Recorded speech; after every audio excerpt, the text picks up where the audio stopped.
Hello बच्चों, my self VK Garg. और इस वीडियो में हम लोग डिस्कस करने वाले हैं NEET PYQ 25 years from chapter alternating current AC of class 12 physics. सभी क्वेश्चन के जो डिटेल सॉल्यूशन है वो आपको यहाँ पर दिए जाएंगे, तो आप वीडियो को पूरा देखें और लाइक एंड शेयर जरूर करें। तो चलिए शुरुआत करते हैं क्वेश्चन नंबर फर्स्ट से, फ्रॉम नीट 2025। क्या कह रहा है बेटा? To an AC power supply 220 volt 50 hertz. AC supply है हमारे पास 220 volt 50 hertz, a resistor of 20 ohm, a capacitor of 25 ohm and inductor of inductance 45 ohm। अब यहां पर जो बच्चे प्रैक्टिस नहीं करते वो थोड़ा सा यहाँ कंफ्यूज हो जाते हैं कि सर कैपेसिटर की यूनिट तो फैरेड होती है, ये कैपेसिटेंस नहीं दी हमें, हमें क्या दी है? XC 25 ओम। और यहाँ इंडक्टर ऑफ रिएक्टेंस हमें ये क्या दी है बेटा? रिएक्टेंस दी है 45 ओम, यानी कि XL दिया गया। Okay, are connected in series. हमारे सिलेबस में मेनली LCR सीरीज सर्किट ही है। The corresponding current in the circuit and the phase angle between the current and voltage. जो वोल्टेज गिवन है बेटा 220 वोल्ट, EMF लिखते हैं हम लोग तो EV मतलब RMS। जब हमारे पास वोल्टेज इस तरीके से दी हो कि पोटेंशियल दिया है और फ्रीक्वेंसी दी है, तो ये कौन सी वैल्यू होती है बेटा? RMS वैल्यू, जिसे हम वर्चुअल भी बोलते हैं, इसीलिए वर्ड यूज किया जाता है EV। फ्रीक्वेंसी की हमें कोई जरूरत नहीं पड़ेगी। इंपीडेंस, अगर हमें करंट निकालना है तो सबसे पहले हमें चाहिए इंपीडेंस। क्या फॉर्मूला होता है बच्चों? R² XL माइनस XC का स्क्वायर। अब अंदर आप XL माइनस XC भी कर सकते हैं और XC माइनस XL भी, क्योंकि ऊपर स्क्वायर है तो कोई फर्क नहीं पड़ेगा। अगर आप मेरा साथ दें तो R की वैल्यू है 20 और यहाँ पर XL 45 माइनस 25 का स्क्वायर, तो वो भी 20 हो गया बेटा। तो ये 20 का स्क्वायर प्लस 20 का स्क्वायर, तो ये कितना बन जाएगा? 20√2 ओम, ये हमारे पास बन जाएगा। क्लियर है? अब अगर हम देखें तो हमें देखना था करंट, तो करंट हमारे पास क्या हो जाएगा? ये हो जाएगा EV/Z। EV कितना था? 220 करंट, और इंपीडेंस आ गई 20√2। अब अगर आप ध्यान से देखें तो ये आ जाएगा 11/√2। अब आप इसे अप्रोक्सीमेटली डील कर सकते हैं। 11/√2 अगर आप देखें तो ये हमारे पास 1.4 होता है, ठीक है? तो ये आपके पास 5.5 से बड़ा होगा, क्योंकि 2 से तो ये है ही, और हमारे पास 11 से छोटा। तो कौन सी ऑप्शन हमारे पास बन रही है? देखिए 11 से छोटा होना चाहिए, तो ये दोनों नहीं हो सकते। क्या बचा? 7.8। एग्जैक्ट इसे डिवाइड करके सॉल्व करने में आपको अपना टाइम वेस्ट नहीं करना। ये है टिप बेटा, जो एडिशनल टिप हम पूरी वीडियो में आपको देते रहते हैं कि कंपटीशन में किस तरीके से आपको अपना दिमाग कंट्रोल करते हुए मिनिमम टाइम में क्वेश्चन को सॉल्व करना है। अब अगर कोई बच्चा डिवाइड करने बैठ गया तो उसका काफी टाइम चला जाएगा, बट यहाँ ऑप्शन देखिए एक ही आंसर है 11/√2, यानी कि 11 से छोटा एक ही बन रहा है, तो 7.8। अब बात आती है फेज एंगल की बेटा। What is the phase angle between current and voltage? तो वो आप कैसे फाइंड कर सकते हैं? फेज एंगल आप दो तरीके से फाइंड कर सकते हैं, tan phi XL minus XC divide by R से। ये XC माइनस XL भी हो सकता है, और आप फाइंड कर सकते हैं पावर फैक्टर R/Z से। दोनों से ही आप इसको चेक कर सकते हैं बेटा। ये भी 20 था, ये भी 20, ये 1, तो फाई आ गया 45 डिग्री, और रेडियन में आप इसे लिख सकते हैं π/4 रेडियन। ओके, और यहां पर अगर आप देखें तो 20√2 1/√2, तो यहां से भी ये सेम वैल्यू ही हमें मिलेगी। तो दोनों में से कोई भी अगर आप यूज करेंगे तो आपके पास phase difference between current and potential और EMF आ जाएगा। तो क्या बनेगा आंसर हमारे पास बच्चों? 7.845। तो ये था नीट 2025 का फर्स्ट क्वेश्चन बेटा। उम्मीद है आपको सॉल्यूशन समझ में आया होगा, तो वीडियो को लाइक जरूर करें, अपने मैक्सिमम दोस्तों के साथ शेयर करें जो नीट की प्रिपरेशन कर रहे हैं। आगे बढ़ते हैं। नेक्स्ट क्वेश्चन है नीट 2024। ये यहां पर थोड़ा कट गया बेटा, ये 24 का है। क्या कह रहा है, ध्यान से देखेंगे। इन the circuit shown below the inductance L is connected to an AC source. Current flowing in the circuit is this. The potential, यहां वेलोसिटी ड्रॉप लिख दिया, यहां पर क्या आना था, वोल्टेज ड्रॉप बेटा। क्या आएगा, voltage drop VL across L बेटा। तो यहां बाकी तो आपको कुछ नहीं करना, आपको पता है कि जो हमारे पास करंट होता है वो क्या होता है, EMF बाय XL। तो ये हमारे पास क्या हो जाएगा, ओमेगा L। तो EMF हमारे पास क्या हो जाएगी, I0 इंटू ओमेगा L। ये तो पीक वैल्यू हो गई। अब अगर हम देखें जो दो ऑप्शन है, omega L I0, omega L I0, ये वाली तो हमारे पास कट गई। अब साइन आएगा या कॉस आएगा, तो इसके लिए आपको याद रखना होता है फेजर बेटा। फेजर में हमने क्या पढ़ा था, जो EMF अक्रॉस इंडक्टर है, it leads the current by 90 degree. It lead the current by 90 degree बेटा। कैसे याद रखा था कि यहां पर अगर आप देखें तो लीड में भी जो पहले दो वर्ड हैं वो क्या होते हैं, LE, और यहां पर भी क्या है, EL। तो EL LE लीड को रिप्रेजेंट करता है। तो इस तरीके से आप याद रख सकते हैं कि EMF अक्रॉस इंडक्टर लीड करती है। तो अब अगर ये हमारे पास साइन की कर्व है, साइन ओमेगा टी, तो ये हमारे पास क्या हो जाएगा, 90 डिग्री आगे हो जाएगा। तो omega T plus pi by 2। तो साइन 90 प्लस थीटा क्या हो जाता है बेटा, कॉस थीटा। तो इसका मतलब ये EL क्या बनेगा, पीक वैल्यू है I0 ओमेगा L, और ये साथ में क्या बनेगा बेटा, कॉस ओमेगा टी। क्या बनेगा बच्चों, कॉस ओमेगा टी। तो क्या आंसर आएगा, D option should be the right answer for this question. Moving to our next question बेटा, ये भी 2024 का ही है। क्या कह रहा है, ट्रांसफॉर्मर काफी इंपॉर्टेंट हमारे पास टॉपिक रहता है, इसके ऊपर बेस्ड काफी बार क्वेश्चंस आए हैं। अगर मैं आपको दिखाऊं यहाँ पर 2023 में भी सेम क्वेश्चन है, कोई चेंज नहीं है। 2000 ये कौन से ईयर में था, 21 में, 2021 में भी ये हमारे पास क्वेश्चन आया था। ओके, उसके बाद भी आए हैं, मैंने सारे यहाँ पर नहीं पेस्ट किए, आप पूरी वीडियो देखेंगे तो आपको मल्टीपल टाइम दिखाई देगा। और ये वाला क्वेश्चन भी जो आया था ये भी आ रखा है, उसमें कैपेसिटर के क्रॉस लिखना है। ओके, तो इंडक्टर के क्रॉस पूछ लिया, उसमें कैपेसिटर के क्रॉस पूछ लिया। तो सेम AC में जब आप ये पूरी वीडियो देखेंगे बेटा तो आपको पता चलेगा जो PYQ आ रहे हैं, जो क्वेश्चन आ रहे हैं नीट में, वो रिपीटेड है। जो पहले सालों में आए हैं वही क्वेश्चन फिर से रिपीट हो रहे हैं, बस वैल्यू चेंज कर रहे हैं बेटा। तो यहां पर अगर आप देखें, step up transformer is connected to AC supply. Step up transformer को कनेक्ट कर दिया गया है किसके साथ, AC सप्लाई। तो ये प्राइमरी में जो इनपुट है वो कितनी है, 220 वोल्ट। ऑपरेट एट, ये जो आउटपुट है ये हमारे पास कितनी है, 11000 वोल्ट। और पावर आउटपुट कितनी है, 88। क्या ये बात समझ में आई बेटा, स्टेप अप है, ये लो वोल्टेज है तो प्राइमरी, ये ज्यादा वोल्टेज है तो आउटपुट। और वैसे इसने कहा है AC मेन सप्लाई ये इनपुट होती है। Okay, current in the secondary, यहां पर अक्सर बच्चे धोखा खा जाते हैं, क्या वो मैं बताता हूं। इग्नोरिंग द पावर लॉस, अब इसने कहा पावर लॉस इग्नोर कर दो, तो जो इनिशियल पावर है वो फाइनल के बराबर होगी आउटपुट। तो बच्चा क्या करता है, यहां ये आउटपुट कर देता है और यहां लिख देगा E in I in, और IP फाइंड कर देगा 0.4। बट पूछा क्या है बेटा, पूछा है सेकेंडरी करंट, पूछा है current in secondary circuit. Primary में किसमें पूछा था, इसमें, what is the current in primary winding.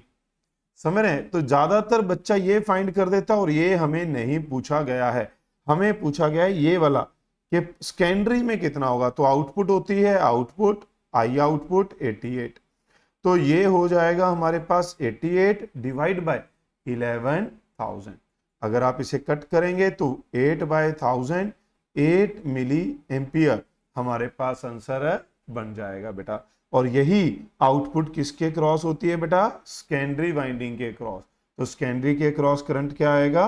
First option 8 milli ampere बेटा। समझे? तो ध्यान देना है, अगर आपने भी 0.4 सॉल्व किया था तो वो प्राइमरी में आएगा। मूविंग टूवर्ड नेक्स्ट क्वेश्चन बच्चों, ये वाले जो दोनों क्वेश्चन है ये आगे ईयर वाइज ही सॉल्व होंगे बेटा। इसको ध्यान से देखें तो ये क्वेश्चन हमने जो नीट PYQ EMI रिकॉर्ड किया था बेटा लास्ट वीक, जो अपलोड किया था उसमें हमने ये सॉल्यूशन दिया है। अगर आपको इसमें डाउट है तो आप उस वीडियो को रेफर कर सकते हैं, उसका लिंक भी ऊपर फ्लैश कर रहा होगा, तो आप उस पर क्लिक करके डायरेक्ट उस वीडियो पे शिफ्ट हो सकते हैं। यहां पर ये एक्चुअली बुक्स में कुछ गड़बड़ है बेटा। जो LC ऑसिलेशन है या LR सर्किट है वो DC है, और ये AC में भी दे रखे हैं और EMI चैप्टर में भी दे रखे हैं। तो हमने according to the books, according to the website referred, जो ऑनलाइन बच्चे रेफर करते हैं उनके अकॉर्डिंग हमने EMI की वीडियो भी रिकॉर्ड कर दी थी और उसी के अकॉर्डिंग AC है।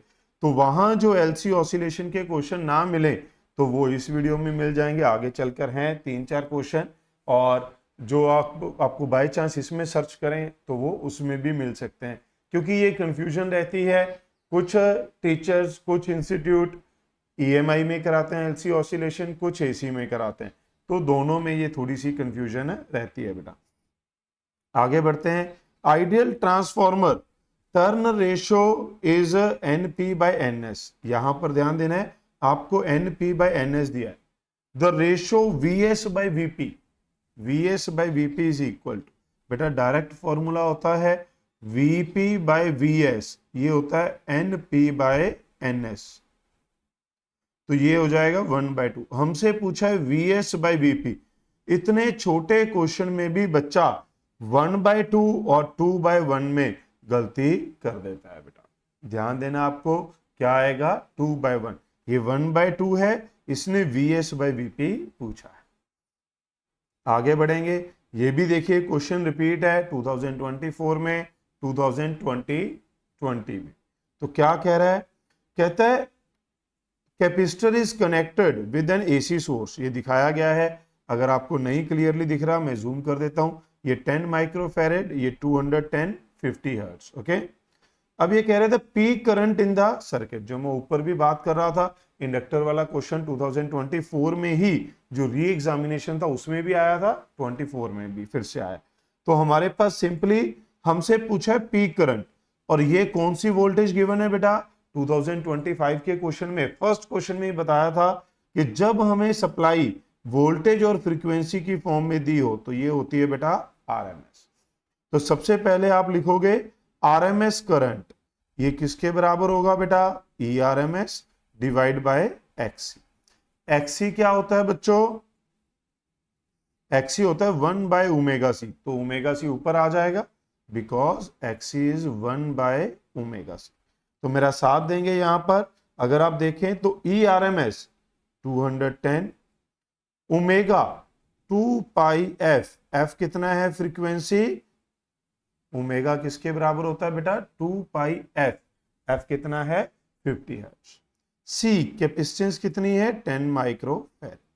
क्योंकि कैलकुलेशन आपको लग रहा है थोड़ी लेंथी जाएगी, तो मैं यहां पर अगर पीक वैल्यू लिख दूं तो मुझे किससे मल्टीप्लाई करना पड़ेगा बेटा? √2 से। मुझे किससे मल्टीप्लाई करना पड़ेगा? √2 से। तो ये पीक आ जाएगा। क्यों? क्योंकि RMS किसके बराबर होता है? Peak divide by √2। समझे?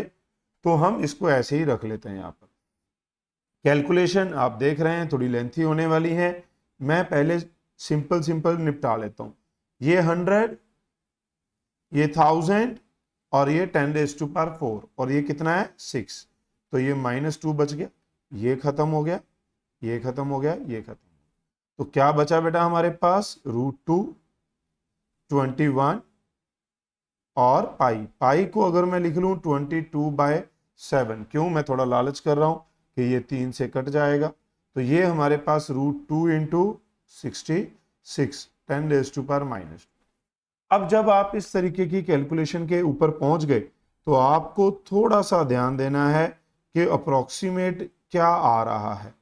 ऑप्शन के हिसाब से अगर आप देखें तो 66 इंटू 1.4, 1 से मल्टीप्लाई किया 66, 4 से किया तो 24-25 के आसपास आएगा, 66 प्लस 24 90, तो this is going to be very close to 0.9। इससे थोड़ा सा बड़ा, इससे थोड़ा सा बड़ा, उसको मैं लिख देता हूं प्लस, तो क्या आएगा अगर आप ऑप्शन में से देखें तो क्या आ जाएगा बच्चों 0.9।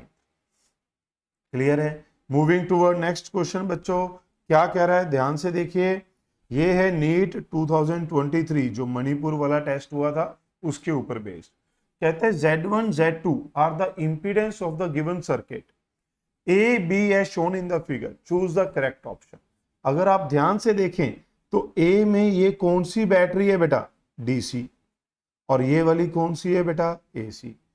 ये आगे चलकर भी आपको 2-3 क्वेश्चन में काम आएगा।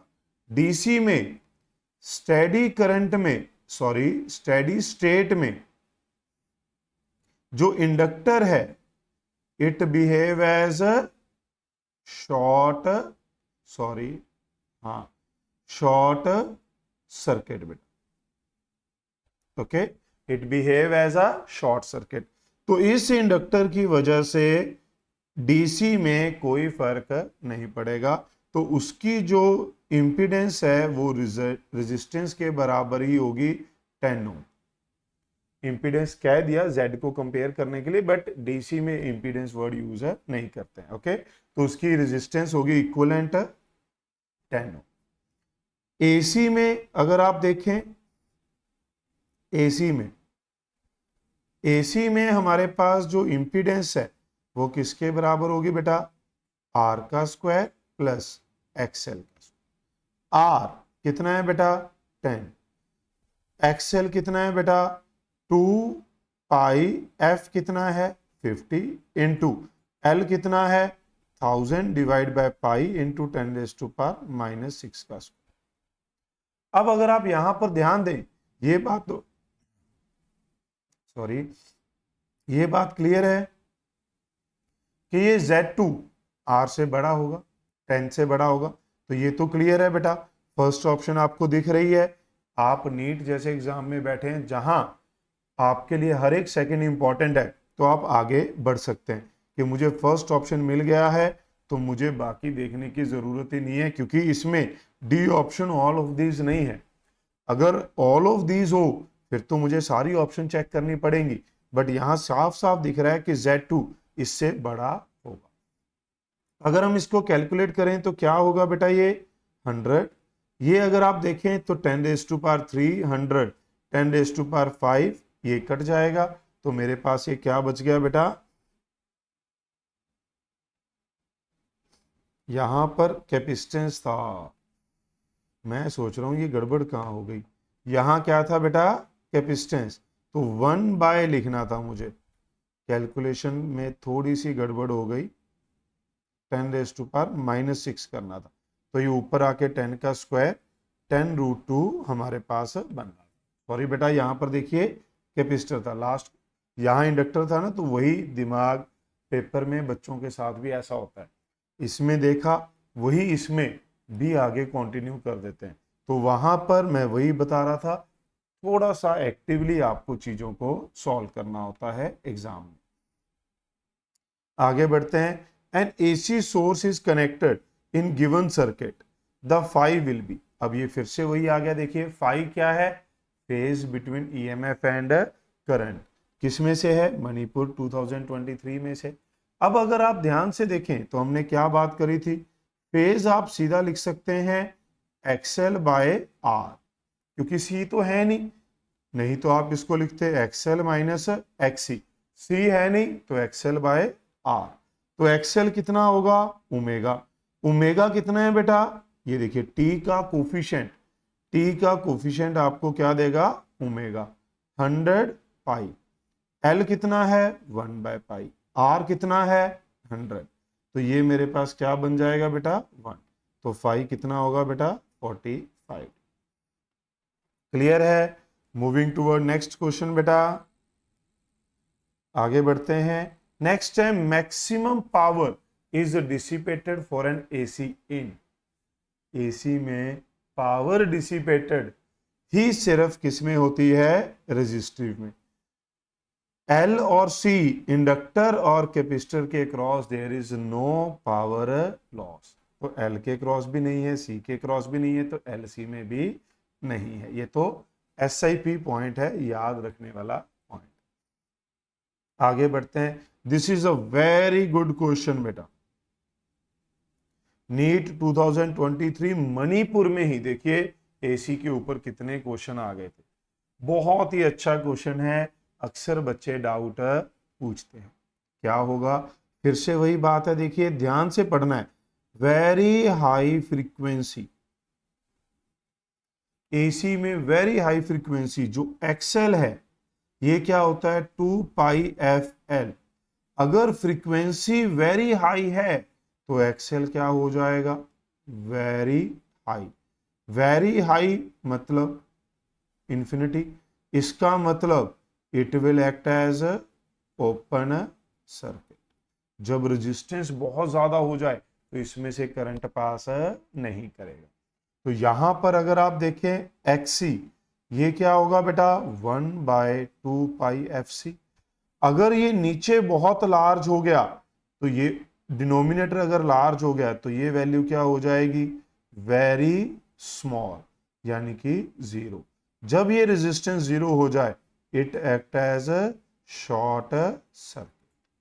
Okay, it act as a short circuit. तो अब आपको क्या करना है? कैपेसिटर को शॉर्ट सर्किट कर देना है और इंडक्टर को ओपन कर देना है। इंडक्टर में से करंट नहीं जाएगा। तो करंट किधर से जाएगा बेटा? अगर आप मेरा साथ दें, यहां से गया, ये कहता है इधर नहीं जाना, इधर गया, ये जाने देगा, ये भी जाने देगा, ये इधर से जाएगा और ऐसे वापस। क्या ये बात समझ में आई? तो जब ये करंट ऐसे फ्लो कर रहा है तो ये दोनों जो रेजिस्टेंस है ये सीरीज में हो गए बेटा, क्योंकि same current is flowing through both. Same current is flowing through both, बीच में से करंट कहीं नहीं बट रहा। तो R इक्वलेंट क्या हो जाएगा बेटा? 1 + 2 3 ओम बेटा। क्या ये बात समझ में आई? तो ये कितना आ जाएगा? R equivalent 3। उम्मीद है आपको समझ में आया होगा बेटा, और आपने वीडियो को लाइक जरूर किया होगा। अपने मैक्सिमम दोस्तों के साथ शेयर करें और हमें अच्छा लगेगा अगर आप कमेंट भी करते हैं। तो आगे बढ़ते हैं बेटा। नेक्स्ट क्वेश्चन हमारे पास नीट 2023 का ही है। देखिए कितने सारे क्वेश्चन नीट 2023 एग्जाम में भी और मणिपुर वाला जो फिर से हुआ था उसमें भी पूछे गए। और आगे चलकर आप देखेंगे कुछ ईयर्स ऐसे हैं जिसमें कभी कोई क्वेश्चन आया ही नहीं। तो इन सीरीज LCR इंडक्टर जो हमें दिया गया है बेटा, इंडक्टेंस वो कितना है? 10 milli hertz, capacitance 1 microfarad, resistance 100 ohm. The frequency at which resonance occur. Frequency options देखिए बेटा, ऊपर लिखा क्या है? फ्रीक्वेंसी। यहां पर किलोहर्ट्ज भी है, रेडियन पर सेकंड भी है। तो आपको साथ देना है। पहले अगर मैं ओमेगा रेडियन पर सेकंड में देखूं तो LC, L बेटा 10 मिली हर्ट्ज, सॉरी हेनरी, और ये क्या है? 1 माइक्रोफैरेड। अगर आप मेरा साथ दें तो ये हो गया √10⁻⁸, ये आ जाएगा 10⁻⁴, 10⁴ रेडियन पर सेकंड। तो ये वाली दोनों तो है नहीं। अब मुझे हर्ट्ज चेक करना पड़ेगा बेटा। तो फ्रीक्वेंसी क्या हो जाएगी? ω/2π। अब इसको मैं 10 ऐसे रख लेता हूं, 2π और साथ में 10⁻3। क्यों? क्योंकि मुझे यहाँ क्या दिख रहा था? Kilo hertz. तो अब अगर आप देखें तो 5/π kilo hertz. 5/π definitely 1 point something होगा, क्योंकि 5 डिवाइड बाय 3.14। तो 15 तो नहीं होगा बेटा। एग्जैक्ट सॉल्व करने की कोशिश में नहीं पड़ना है आपको, एग्जैक्ट वहां बैठ के कैलकुलेशन करने नहीं बैठना, डिवाइड करने नहीं बैठना है। क्लियर है? उम्मीद है आपको समझ में आया होगा।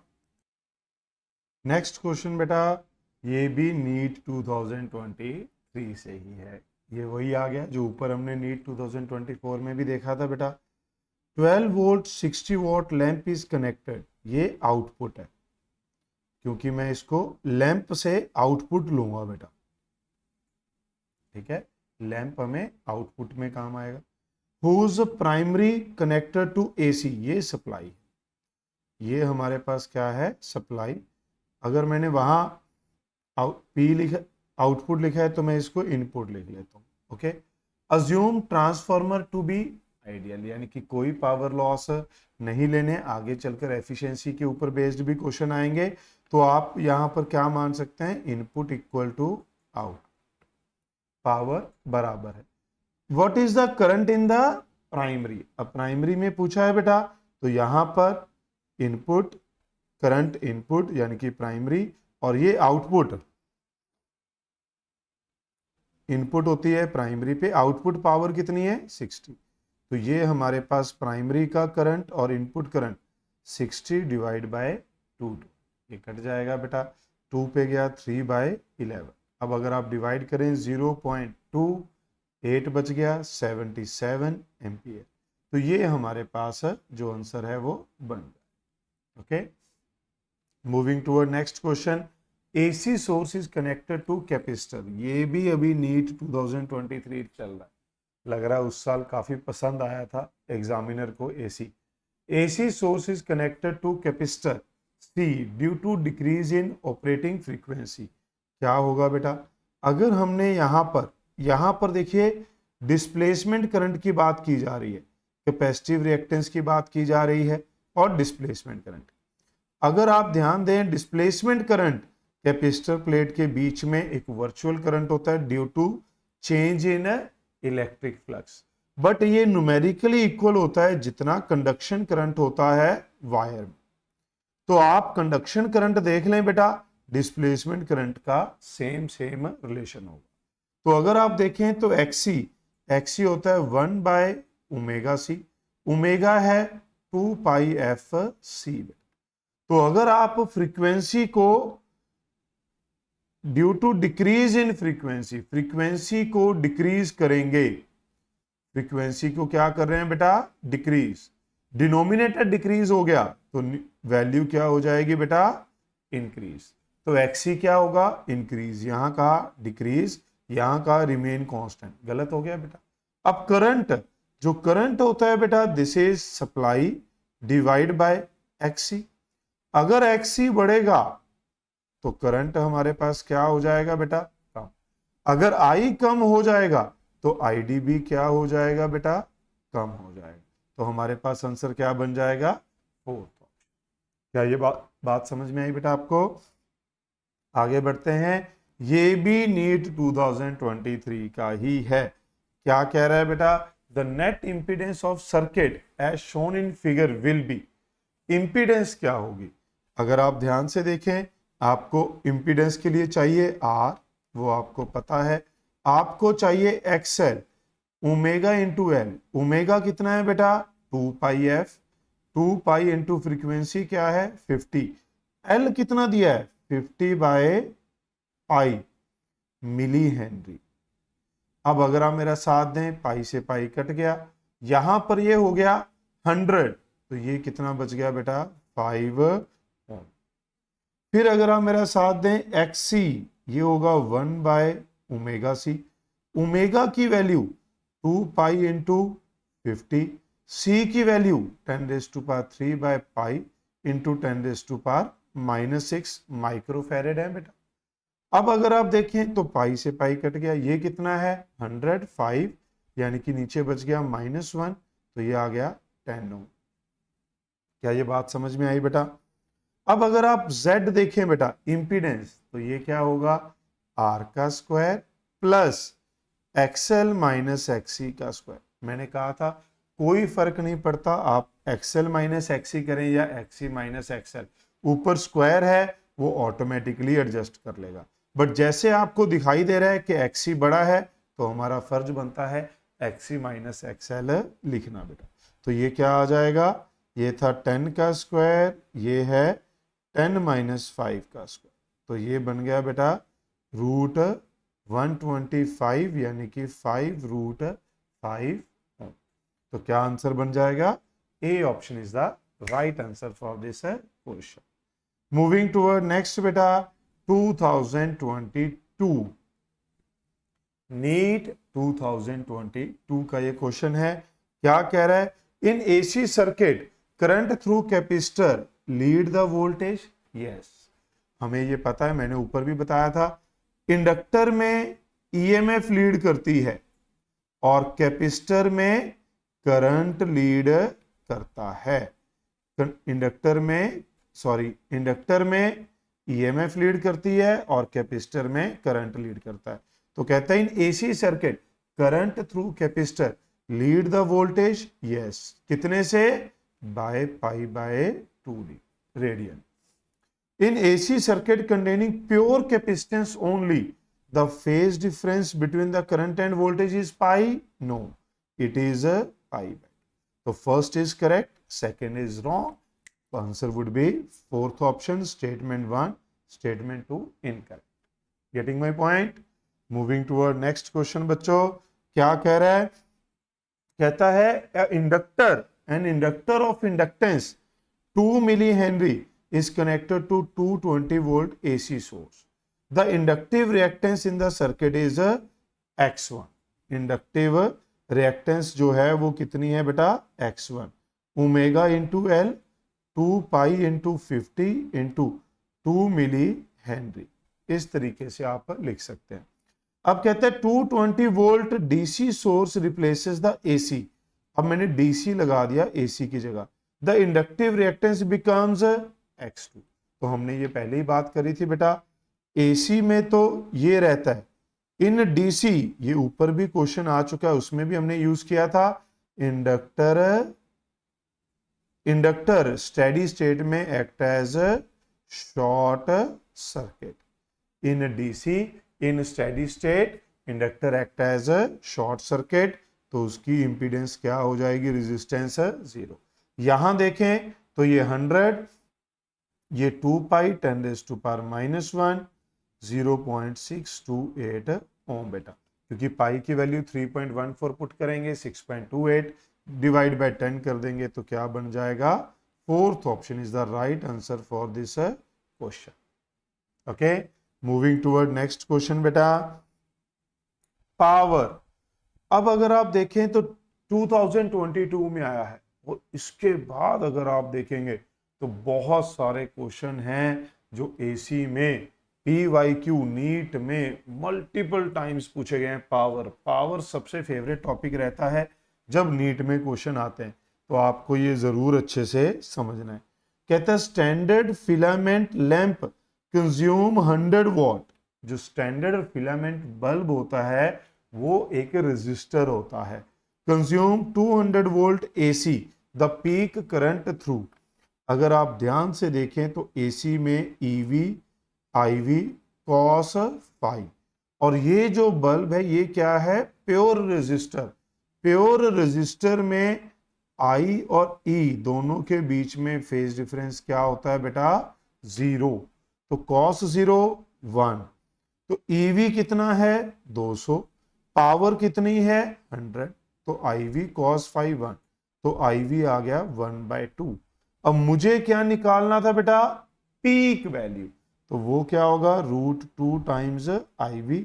तो आप लिख सकते हैं √2/2 0.707 एम्पियर। क्या ये बात समझ में आ रही है? तो ये हमारे पास क्या है? 2022 का पावर बेस्ड क्वेश्चन। ये तो आसान था क्योंकि रेजिस्टर था। आगे चलकर इंडक्टर, कैपेसिटर, LCR सर्किट में पावर के बहुत जबरदस्त क्वेश्चन आ रखे हैं। मूविंग टुवर्ड नेक्स्ट क्वेश्चन बेटा, series LCR circuit with inductance 10 Henry. Inductance कितनी है? 10 Henry. Capacitance 10 microfarad. Resistance 50 ohm is connected to AC 200 sin 100t। Okay, ये रही AC। If the resonance frequency is V, omega new not. Resonance frequency बेटा 1/2 पाई √LC। कर दीजिए मेरे साथ calculation. L है 10 हेनरी, ये है 10 माइक्रोफेरेड। तो बहुत सिंपल सी कैलकुलेशन है। अंदर बच गया 10⁻⁻⁴, बाहर आएगा 10⁻²। 2 पाई ये आ गया 50 डिवाइड बाय पाई। क्या ये बात समझ में आई? ये म्यू नॉट आ गया। अब कहता है the frequency of AC source. भाई ओमेगा कितना दिया है, टी का कोफिशिएंट क्या होता है ओमेगा, तो ओमेगा कितना है 100। तो फ्रीक्वेंसी क्या हो जाएगी जो हमें सोर्स की फ्रीक्वेंसी है omega by 2 pi 50 by pi. क्या ये बात समझ रहे हैं? तो इसका मतलब ये दोनों क्या होंगी सेम 50 बाय पाई, यानी कि ये सर्किट किसमें है रेजोनेंस। समझ में आई बेटा बात? Moving toward next question. ये भी नीट 2022 का ही है। Peak voltage of AC. देखिए कितना आसान क्वेश्चन है। ऐसे भी क्वेश्चन आते हैं जिसमें 10 सेकंड में आंसर फारिग। पीक वोल्टेज कितने टाइम्स होती है √2 टाइम्स RMS, क्योंकि RMS होता है पीक बाय √2, बट कंफ्यूज करने के लिए 1/√2 √2 टाइम दिया गया है। The value of voltage supply to the circuit RMS value के बराबर है √2 टाइम्स RMS वैल्यू के बराबर। ओके, नेक्स्ट क्वेश्चन है बेटा नीट 2021 का। ये भी वही ट्रांसफार्मर के ऊपर बेस्ड है जो हमने 24-23 में देखा था। Step down transformer connected to an AC supply of, input कितना दे दिया बेटा आपको 220 वोल्ट, ऑपरेटिंग एट 11 वोल्ट, ये आउटपुट है। देखिए 11 वोल्ट बेटा स्टेप डाउन है, आपको पता चल रहा है वोल्टेज कम होगी आउटपुट की, और वो दे भी रखी है। और पावर कितनी है, और मैंने कहा था जिस लैंप के साथ कनेक्टेड है वो आउटपुट साइड होगा, तो 11 वोल्ट 44। इग्नोरिंग पावर लॉस, यहां भी आइडियल ट्रांसफार्मर लेना है, यानी कि input power equal to output. What is the current in primary, 23 में भी प्राइमरी पूछा गया था, यहां भी, बट 24 में सेकेंडरी। तो पावर, आउटपुट एंड इनपुट क्या है सेम। इनपुट होती है प्राइमरी पे, तो हमें इनपुट करंट फाइंड करना है, और ये आउटपुट। तो इनपुट करंट कितना आ जाएगा 44/220 वोल्ट बेटा, 2/10 यानी कि 0.2। इसे ही प्राइमरी करंट भी कहा जाता है, क्योंकि primary is input and secondary is output. Secondary winding are connected to output. Okay, आगे बढ़ते हैं। मूविंग टुवर्ड नेक्स्ट क्वेश्चन बेटा, क्या कह रहा है हमें, ध्यान से देखिए क्या कह रहा है बेटा। अ कैपेसिटर, जो मैं आपको बता रहा था ऊपर ये क्वेश्चन आया था 24 में, इंडक्टर के अक्रॉस हमने करंट लिखा था जब पोटेंशियल लिखा था, यहां पर कैपेसिटर के अक्रॉस लिख रहे हैं, क्या दे दिया वोल्टेज। हमें पता है कैपेसिटर में जो वोल्टेज है वो लैग करती है 90 से। अब ये हमें कितनी दे दी V0 साइन ओमेगा टी, तो जो करंट है वो क्या हो जाएगा साइन ओमेगा टी प्लस पाई/2, कितना हो जाएगा cos omega T. Peak value क्या होगी करंट की, peak value of EMF divide by XC। XC क्या होता है ओमेगा इंटू सी बेटा, XC क्या होता है 1/ω_c, तो ये क्या बन जाएगा ω_c। तो हमारे पास करंट कितना आ गया बेटा, पीक वैल्यू है ω_c और साथ में आएगा cos ω_t। तो क्या आंसर बन जाएगा, second option is the right answer for this question. आगे बढ़ते हैं, ये भी काफी पॉपुलर क्वेश्चन है, बहुत सारे बच्चे डाउट लेकर आते हैं। क्या कह रहा है बेटा, a series LCR circuit containing 5 Henry inductor, 5 Henry, 80 microfarad capacitance, 40 ohm resistor connected to supply 230 volt, variable frequency AC source, variable frequency AC source बेटा। ओके, अब कह रहा है the angular frequency of the source eight which power transferred to the circuit is half the power at resonance angular frequency. इसके लिए आपको resonance की ये कर्व याद होनी चाहिए बेटा, और उसमें जो दिया गया डाटा है वो भी याद होना चाहिए।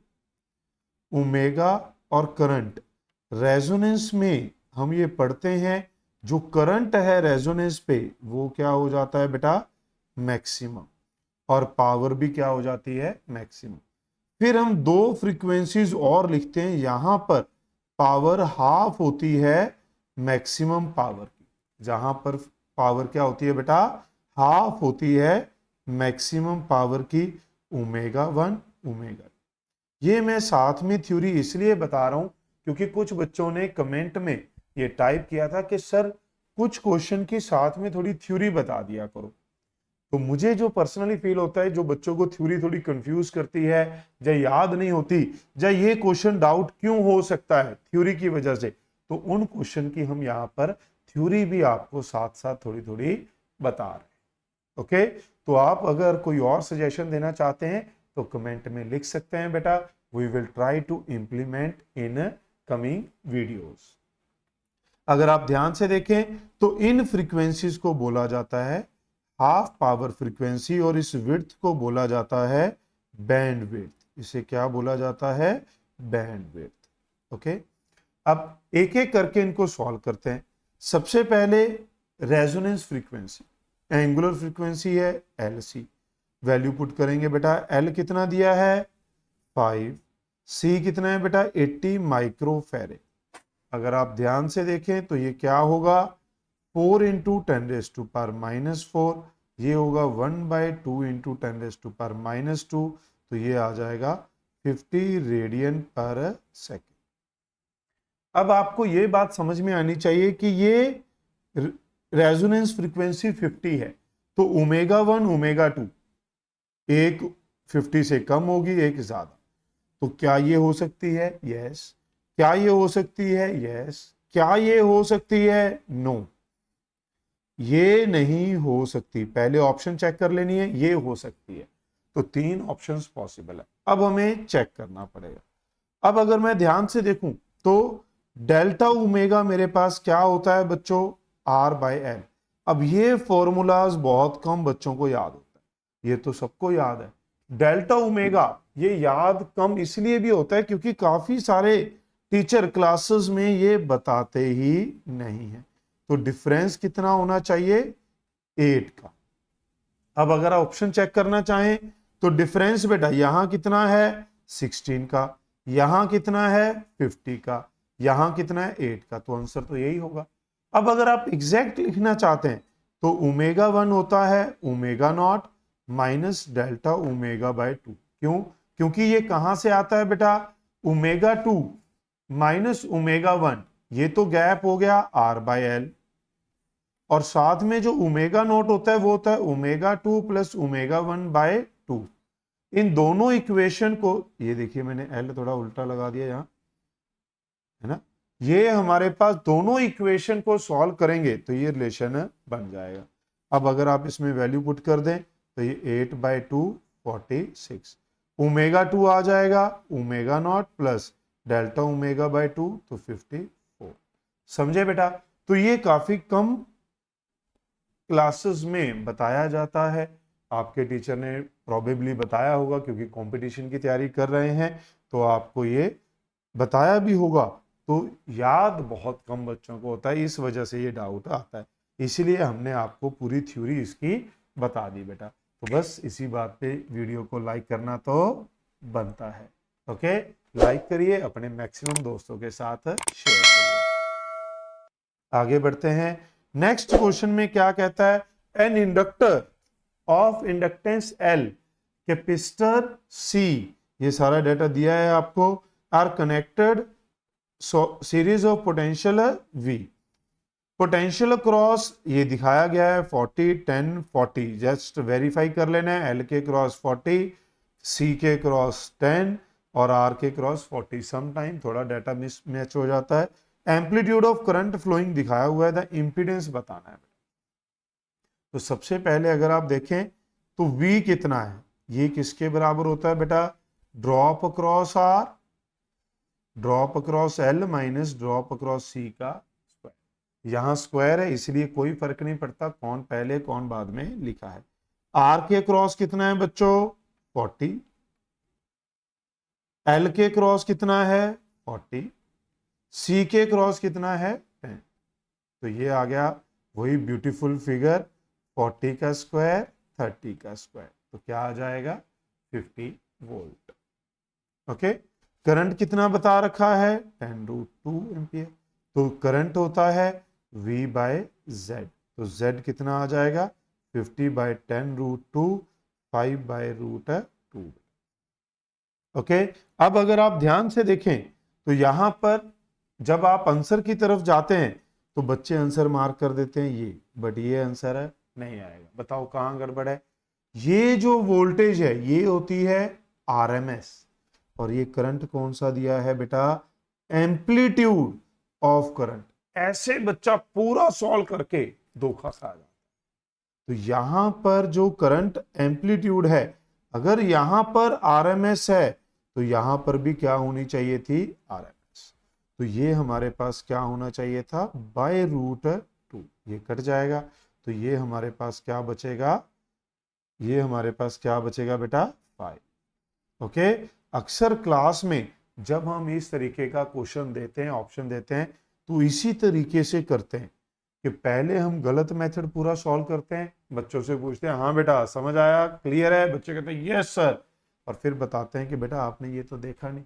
इससे बच्चों की रिटेंशन पावर बढ़ जाती है, क्वेश्चन में ऐसी चीजें एनालिसिस करने की पावर बढ़ जाती है। ओके, आगे बढ़ते हैं। ये भी देखिए बेटा 2 बार क्वेश्चन आ रखा है 2020 में 2012 में। ओके, तो क्या कह रहा है ध्यान से देखिए, अ सीरीज, दोनों का आंसर सेम है, a series LCR circuit is connected to AC voltage, when L is removed the circuit phase difference between current and voltage is π/3। जब L को हटा दिया तो क्या बच गया, सिर्फ XL और R, और फेज डिफरेंस बेटा कितना बन गया π/3। तो अगर मैं चेक करूं तो tan phi क्या हो जाएगा XC बाय R, तो XC कितना हो जाएगा बेटा R√3, क्योंकि π/3 60 डिग्री √3 आ जाए। फिर कहता है if instead C is remove, अगर C हटा दें तो क्या बचा XL और R बचा। फिर से फेज डिफरेंस कितना हो गया π/3। अभी तक 2 बार ये क्वेश्चन आया है, दोनों में सेम π/3 ही चेंज किया। मैं आपको वो जूम करके दिखाता हूं दूसरा क्वेश्चन बेटा। तो यहां से अगर आप देखेंगे tan phi XL by R, तो ये √3R आ गया। अब कहता है the phase difference is again this between current and voltage, power factor of the circuit, LCR का पावर फैक्टर क्या होगा, LCR में Z कितना हो जाएगा R का स्क्वायर XL माइनस XC का स्क्वायर, तो ये R हो गया, क्योंकि XL और XC तो दोनों बराबर हैं तो वो कट जाएंगे बेटा, समझे। और पावर फैक्टर होता है R/Z, क्योंकि ये दोनों बराबर हैं तो ये हमारे पास क्या आ गया पावर फैक्टर। ओके बेटा, तो क्या आंसर आएगा 1। इसको हम फिर से भी बताएंगे 2012 में जो क्वेश्चन डिस्कस करेंगे, बट इसमें भी देखिए सेम है, same data. L is removed, difference is π/3, C is removed, difference is π/3, same. But ये पूरा सोल्यूशन क्यों बताया, बच्चे कई बार टीचर बताते हैं कि अगर ये शॉर्ट ट्रिक है कि अगर ये फेज डिफरेंस बराबर है तो पावर फैक्टर 1 आएगा, क्यों, क्योंकि ये बराबर है। बहुत चिल्ला चिल्ला के शॉर्ट ट्रिक बताते हैं, बट मैं आपको यहाँ डिटेल सोल्यूशन बता रहा हूं। अगर बाय चांस किसी क्वेश्चन में किसी बार ये बदल दिया, ये π/6 हो गया, ये π/3, तो कैसे सॉल्व करेंगे आपको पता होना चाहिए बेटा। Okay, this is answer 1। Moving to next question, NEET 2020। A 40 microfarad capacitor is connected to this supply, RMS value of current, पहले भी 2 बार आ चुका है। अब ये जो वोल्टेज है पहले मैं बता चुका हूं इस वीडियो में 3-4 बार, जब ऐसे दी जाए तो ये आरएमएस है, और हमसे करंट भी कौन सा पूछा है, आरएमएस। तो ये किसके बराबर होगा, supply divide by XC. XC होता है 1/ωc, तो ओमेगा सी ऊपर चला जाएगा बेटा, ओमेगा सी ऊपर चला जाएगा। ये मैंने वो बीच में से मल्टीप्लाई और एक्स में पता नहीं चल रहा था, इसलिए ऐसे लिख दिया है मैंने। ओके, अब अगर आप ध्यान से देखें तो ओमेगा 2πf कितना है, 50, और सी कितना है बच्चों, 20 माइक्रोफैरेड। अब आपको कैलकुलेशन करनी है, 50 इंटू 200, और 2 जीरो 4 हो गई, और एक ये 5 जीरोस कट गई, पहले भी कटी थी ना, एक बच गया। यहाँ क्या बच गया, 2, यहाँ बच गया पाई, और यहाँ बच गया 4 into 10⁻⁻1, 8 pi into 10⁻⁻1, 8 into 3.14, multiply कर देंगे बेटा, 32, 3, 11, 1, 25, और यहाँ पर 10⁻⁻1, तो ये आ जाएगा 2.512 एम्पियर। तो क्या आंसर आ जाएगा बेटा, आप देख सकते हैं, C option is the right answer for this question. Clear है, सिंपल सीधा क्वेश्चन है। आगे बढ़ते हैं, सर्किट, ये भी काफी इंपॉर्टेंट क्वेश्चन है, बहुत सारे बच्चों को नहीं पता होता, बट अगर आप हमारे क्लास नोट्स देखेंगे तो उसमें स्पेसिफिकली ये SIP और नोट की फॉर्म में लिखवाया जाता है। SIP होता है सम इंपॉर्टेंट पॉइंट्स बेटा, जो आपको याद रखने हैं। क्या होता है, अगर आप ध्यान से देखें, a circuit when connected to AC 12 volt gives the current this. AC में 12 वोल्ट गिव्स 0.2 एम्पियर, DC में 12 वोल्ट गिव्स करंट 0.4। ओके, अब कौन सा हो सकता है, RC, LC, LCR, LR? मैं ऑप्शन एक और बना देता हूं पेपर में, सिर्फ आ, क्योंकि ये तो बहुत आसान क्वेश्चन था, फटाफट से आप चिपका देंगे। क्यों, आपको पता है DC में जो इंडक्टर है it act as short circuit, और capacitor act as open circuit. तो अगर कैपेसिटर लगा होगा DC में तो ये तो करंट जाने ही नहीं देगा, ये तो करंट जाने ही नहीं देगा। बट DC में से करंट जा रहा है तो कैपेसिटर तो हो नहीं सकता, as IDC is non zero, तो हमारे पास कैपेसिटर नॉट पॉसिबल, कैपेसिटर नहीं हो सकता। Capacitor act as open circuit to DC in steady state, तो ये भी नहीं हो सकता, ये भी नहीं हो सकता, और ये भी नहीं हो सकता। तो इस क्वेश्चन का आंसर आ गया ए। बट मैं आपको यहां पर एडिशनल भी बता रहा हूं कि अगर मान लो डिफिकल्टी लेवल बढ़ा दिया जाता, R होता, अब LR भी हो सकता है और R भी हो सकता है, तब कैसे पता चलेगा बेटा? तो आप बता सकते हैं, कमेंट में जरूर लिखिएगा, क्या आपको ये पता था, यस और नो। अगर पता था तो यस, वी ऑलरेडी नो, और अगर आपको नहीं पता था तो आपको थैंक यू के साथ ये लिखना है कि आपको पहले नहीं पता था। क्या है बेटा, DC में जो L है it act as short circuit, तो जो करंट है वो सिर्फ किस पे डिपेंड करता है, R पे। बट AC में जो करंट है वो किस पे डिपेंड करता है बेटा, Z पे, R प्लस XL। अब अगर करंट कम हो गया तो इसका मतलब ये जो Z है, ये जो Z है, ये हमारे पास R से बड़ा होगा। R से बड़ा होगा तो ये हमारे पास किसके बराबर हो सकता था, XL का स्क्वायर। R से बड़ा है तो XL इज नॉन जीरो, तो हमारे पास सर्किट में क्या होना चाहिए, इंडक्टर होना चाहिए।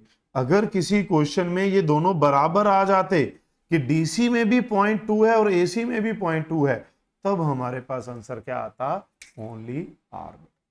समझ रहे हैं? तो हम आपको सिर्फ PYQ नहीं बता रहे, उसके साथ जो चेंजेस आ सकती हैं वो भी बता। आगे बढ़ते हैं बेटा। Inductor 20 milli henry, capacitor 100 microfarad, resistor 50 ohm, connected to, एक पावर सप्लाई लगा दी गई है 10 साइन 314t। पावर लॉस जो मैं आपको बता रहा था, बहुत सारे बच्चे इसे नहीं कर पाते और जो करते हैं वो कैलकुलेटर की हेल्प से करते हैं। बट यहां पर हम कोशिश करेंगे कि इसे बिना कैलकुलेटर से सॉल्व किया जाए और ये आंसर को आइडेंटिफाई किया जा सके। तो मेरा साथ देंगे अच्छे से समझने के लिए कि नीट में अगर ये आए तो आप इसे किस तरीके से करेंगे, तो वीडियो को पूरा देखें बेटा। इस क्वेश्चन को करने के लिए हमें सबसे पहले अगर हम देखें तो power loss EV/IV cos phi, EV हमें पता है क्योंकि पीक EMF पता, वोल्टेज पता है, तो EV भी पता चल जाएगा बेटा। IV होगा EV/Z और cos फाई होता है R/Z पावर का। तो मुझे EV तो पता है, लिख लेंगे वैल्यू, अभी नहीं लिख रहे हैं।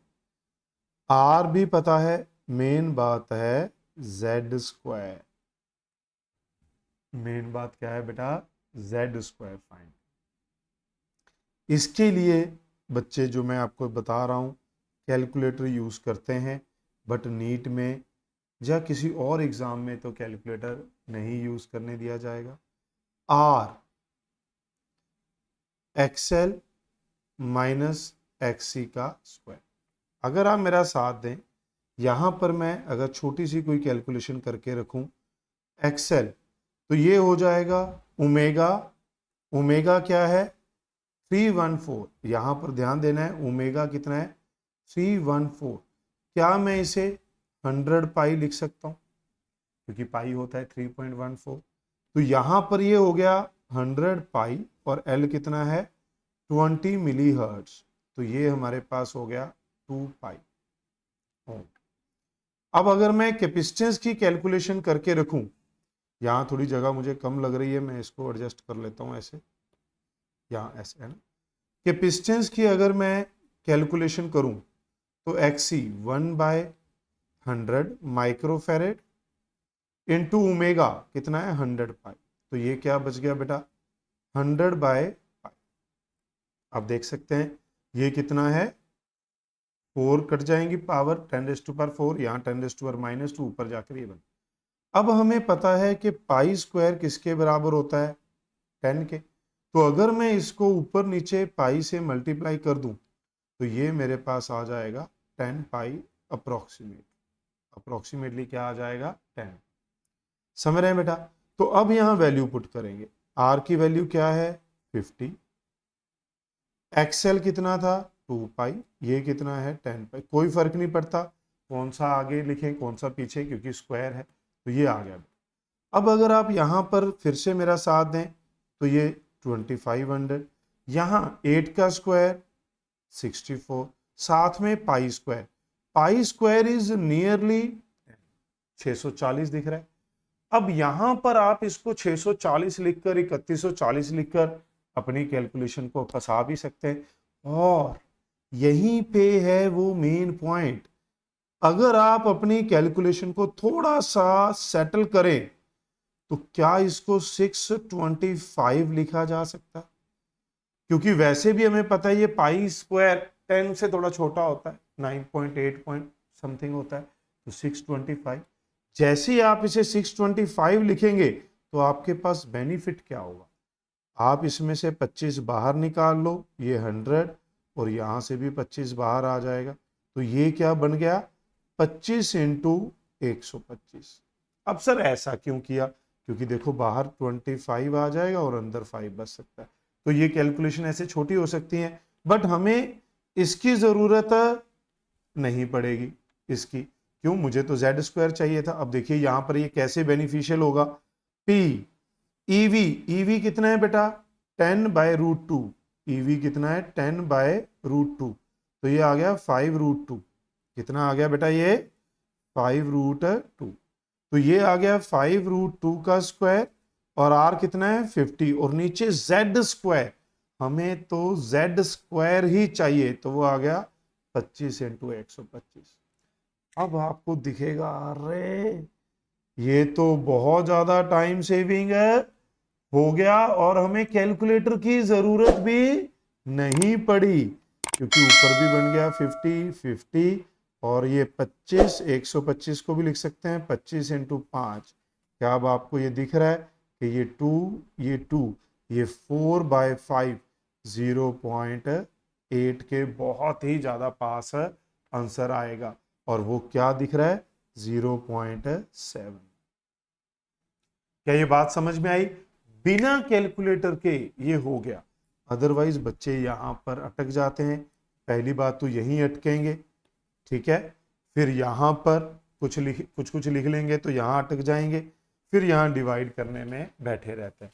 बट आपने देखा कि कितनी जल्दी कितनी सफाई से ये क्वेश्चन हो जाएगा, वो भी बिना कैलकुलेटर के। तो उम्मीद है आपको ये समझ में आया होगा, तो अपने मैक्सिमम दोस्तों के साथ शेयर भी करना है। आगे बढ़ते हैं। ये क्वेश्चन भी बहुत सारे बच्चे डाउट लेकर आते हैं, बट फिर मैं उनको बोलता हूँ बेटा थोड़ा तो ध्यान से देखो, तो फिर वो समझ भी जाते हैं कि इसमें कुछ खास कैलकुलेशन नहीं करनी। क्वालिटी फैक्टर जो है इसने पूछा बैटर ट्यूनिंग, बैटर ट्यूनिंग के लिए क्वालिटी फैक्टर क्या होना चाहिए बेटा? High, Q value high. Quality factor का फॉर्मूला होता है 1/r√L/C। मुझे ये हाई चाहिए, हाई चाहिए तो आर क्या होना चाहिए? मिनिमम। लो, किसमें आर सबसे कम है? 20, 25, 25, 15, तो इसमें आर सबसे कम है, इसको अंडरलाइन कर लिया। एल क्या चाहिए? हाई यानी कि मैक्सिमम, तो एल 1.5, 2.5, 1.5, 3.5। एल भी सबसे ज्यादा किसमें है? सी में, तो ज्यादातर चांस यही है। सी लो चाहिए, सी सबसे कम 35, 45, 45, 30, सबसे कम यही है। तो तीनों चीजें इसी ऑप्शन में है। जो मिनिमम चाहिए वो मिनिमम है, जो मैक्सिमम चाहिए वो मैक्सिमम है, तो आंसर क्या हो जाएगा? C option. तो इसको सॉल्व करने नहीं जाना था। ओके, आगे बढ़ते हैं। नेक्स्ट क्वेश्चन कह रहा है 100 ohm resistance and capacitance reactance are connected to, reactance word use किया गया, connected to in series with the 200 volt source. Source नहीं बताया कि एसी है या डीसी है, बट क्योंकि यहां रिएक्टेंस वर्ड यूज किया गया है तो we will by default consider AC. Capacitor is charge 50%, इस लाइन की यहां पर कोई वैल्यू नहीं है। इस क्वेश्चन में हमसे पूछा peak value of displacement current, displacement current और करंट इन सर्किट, वो हमारे पास क्या होता है बेटा? Conduction current in circuit same होता है। तो पीक वैल्यू क्या होगी? Peak EMF divide by Z. Peak EMF होती है आरएमएस इंटू √2 और जेड होता है r² प्लस एक्सी का स्क्वायर, क्योंकि एल तो दिया ही नहीं है। ईवी कितना है बेटा? 220 और आर कितना है? 100 और एक्सी कितना है? 100। तो ये क्या बचा बेटा? 220√2, 100√2, ये कट जाएगा तो क्या आएगा बच्चों? 2.2 एम्पियर। ओके, एम्पलीट्यूड पूछा है, यहां पर 50% चार्ज कैपेसिटर का कोई रोल नहीं था। अगर डीसी सप्लाई लगी होती और हमसे पूछा होता at that instant peak current क्या होगा या डिस्प्लेसमेंट करंट क्या होगा, पीक करंट नहीं डिस्प्लेसमेंट करंट क्या होगा, तब इस 50% कैपेसिटर चार्ज की सिग्निफिकेंस होती है। आगे बढ़ते हैं, मूविंग टुवर्ड नेक्स्ट क्वेश्चन। क्या कह रहा है? Potential difference across the resistance, capacitance and inductance are 80, 40 and 100। LCR the power factor. अगर आप ध्यान से देखें बेटा, रेजिस्टर के अक्रॉस 80 है, कैपेसिटर के अक्रॉस 40 है, इंडक्टर के अक्रॉस 100। पावर फैक्टर वो हमारे पास क्या होता है बच्चों? पावर फैक्टर होता है R बाय Z, और इसी को अगर करंट से मल्टीप्लाई कर दें तो ER बाय E सप्लाई, और ER हमें पता है, और E सप्लाई किसके बराबर होती है बेटा, पीक वैल्यू या RMS वैल्यू, ER का स्क्वायर EL माइनस EC का स्क्वायर। जो ये वो हमारे पास इम्पीडेंस ट्रायंगल होती है उसी से आप इसको यूज करते हैं। ये EC माइनस EL, ये ER, ये E, और ये हमारे पास 5। समझ रहे हैं बेटा? तो यहाँ फटाफट से वैल्यू पुट कर देंगे। कितना है 80, नीचे क्या आ जाएगा बेटा, 80 का स्क्वायर प्लस 100 माइनस 40 का स्क्वायर, तो ये क्या आ जाएगा बेटा 80, ये वही फिर से वही ब्यूटीफुल वैल्यूज, 80 और 60 का स्क्वायर करेंगे तो क्या आता है 100, तो ये क्या आएगा बेटा 0.8, तो पावर फैक्टर क्या आ जाएगा 0.8। EL बड़ा था बेटा तो आप इसको ऐसे भी ड्रॉ कर सकते हैं, जब EL बड़ा होता है तो आप इसे नीचे ड्रॉ कर लेते हैं, EL माइनस EC, तो ये हमारे पास E बन जाता है और ये हमारे पास, okay. Moving toward next question, NEET 2016 का है। कहता है इंडक्टर फिर से किसके ऊपर बेस्ड है, पावर लॉस। इंडक्टर दिया है L 20 मिली हेनरी, कैपेसिटेंस है 50 माइक्रोफैरेड और रेजिस्टेंस है 40 ओम, वोल्टेज है 10। ये भी वैसा ही है जो अभी अभी आपने कौन से ईयर में देखा था बेटा, एक बार चेक कर लेते हैं। 2018 में भी ये देखा था, वहां यहां पर क्या था 314, वो थोड़ा आसान था, पाई बन गया था। यहां सॉल्व करना थोड़ा और मुश्किल काम है, तो इसमें तो बहुत सारे बच्चे कैलकुलेटर यूज करते हैं और करना भी पड़ सकता है क्योंकि कैलकुलेशन थोड़ी और खराब होने वाली है। अगर आप देखें तो वैसे ही पहले हमें Z फाइंड करना पड़ेगा, क्यों, क्योंकि हमने वहां जैसे लिखा था EV IV cos phi, EV हमें पता है IV EV by Z cos phi R by Z, तो EV मुझे पता है, R मुझे पता है, अगर Z पता चल जाए तो बात बन जाएगी। Z के लिए चाहिए XL, XL क्या होगा omega L, 340 into 20 milli henry, तो ये बन गया 6.8 XC, ये हमारे पास क्या होगा 1 बाय 340 इंटू 50 माइक्रो फैरेड। अगर आप जीरोस को एडजस्ट करें तो 3 हटा दें तो ये 1000 ऊपर चला गया, यहां पर 3 जीरो हटाने के लिए ये डेसिमल लगा दिया और यहां पर ये हट जाएगा, ठीक है। मल्टीप्लाई करेंगे तो 4 इंटू 5 20, 0 15 17, ये कितना आ गया 7। अब अगर आप इसको थोड़ा डिवाइड करें तो 1000 डिवाइड बाय 17, 5 पे गया 85, 50 150 बच गया बेटा, तो ये हमारे पास जो है 9 के आसपास आ जाएगा, क्योंकि 17 गया 9 के आसपास आ जाए, ओके। 9 करेंगे तो 153 हो जाएगा ना, तो 150 है, तो अप्रोक्सीमेटली किसके बराबर है 59 ओम के आसपास ये आ। अब अगर आप Z देखें तो R का स्क्वायर, R अभी कितना दिया है 40, यहां पर XL XC 59 माइनस 6.8 का स्क्वायर।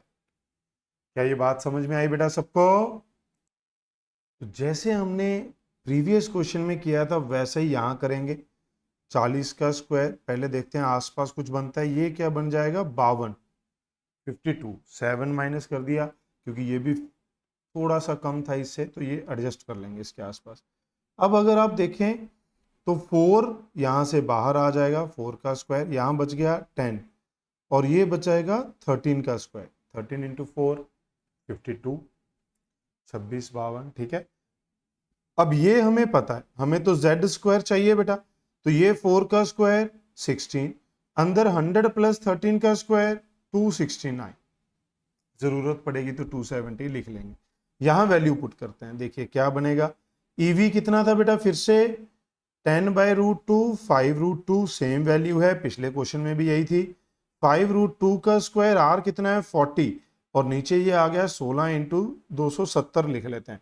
269 था, 270 हमने इसको लिख लिया बेटा। ओके, देखते हैं आंसर क्या बनता है इससे। अप्रोक्सीमेटली पहुंचते हैं। 4 पे गया 4, ये ऊपर कितना आ गया 50, ये आ गया 10, 10 से ये कट गया था तो ये हटा देते हैं यहाँ से 50, और नीचे बच गया 4 इंटू 27। अब अगर आप ध्यान से देखें तो ये 10 और ये 5 पे जाएगा तो 25 के आसपास आ जाएगा, 5.4 के आसपास। तो ये 10, ये 2 पे गया बेटा 5 2, तो ये हमारे पास क्या आ रहा है, अगर आप मेरा साथ दें 5 डिवाइड बाय 10.8, तो ये अप्रोक्सीमेटली 0.5 के आसपास आएगा, 0.5 के आसपास ही आएगा। ऑप्शन अगर हम देखें, क्या 0.5 से थोड़ी सी छोटी कोई वैल्यू है? नहीं है, तो 0.5 ही हमारे पास क्या हो जाएगा, आंसर हो जाएगा। तो आप देख सकते हैं बिना कैलकुलेटर के भी आप इस वैल्यू को सॉल्व कर सकते हैं। ओके, यहां पर आगे बढ़ते हैं बेटा। A small signal is this applied across ideal capacitor.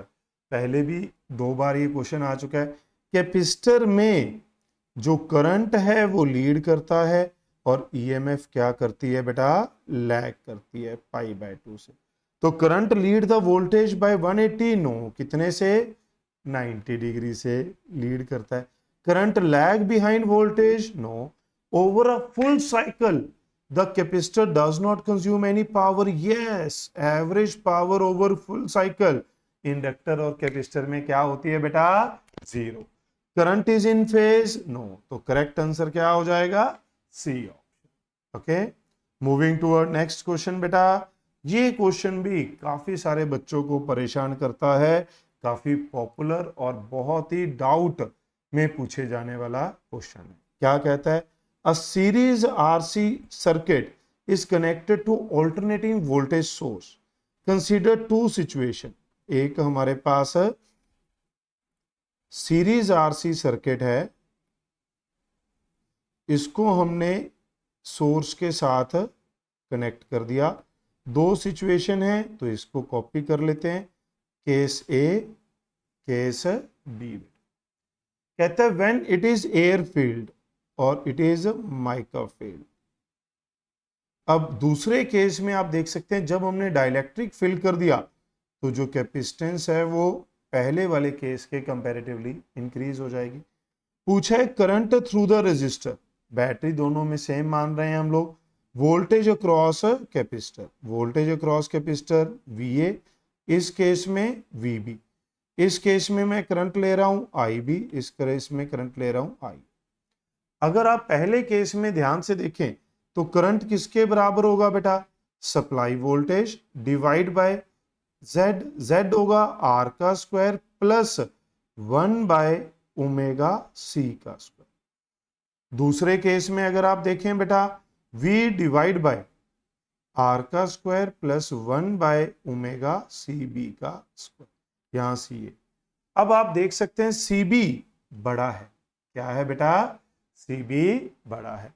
अगर ये वैल्यू CB बड़ा है तो XC छोटा हो जाएगा, क्योंकि ये वैल्यू क्या हो गई बेटा हमारे पास बड़ी। ये डिनोमिनेटर बड़ा हो गया तो ये वैल्यू छोटी, तो ये डिनोमिनेटर क्या हो गया, छोटा। अगर डिनोमिनेटर छोटा हो गया तो करंट बढ़ जाएगा।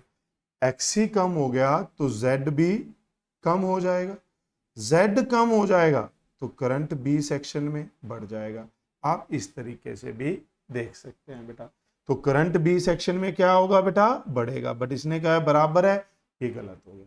अब करंट बढ़ गया तो पोटेंशियल बेटा, अब अगर आप देखें तो VB अगर देखूंगा तो वो क्या है, IB इंटू XC।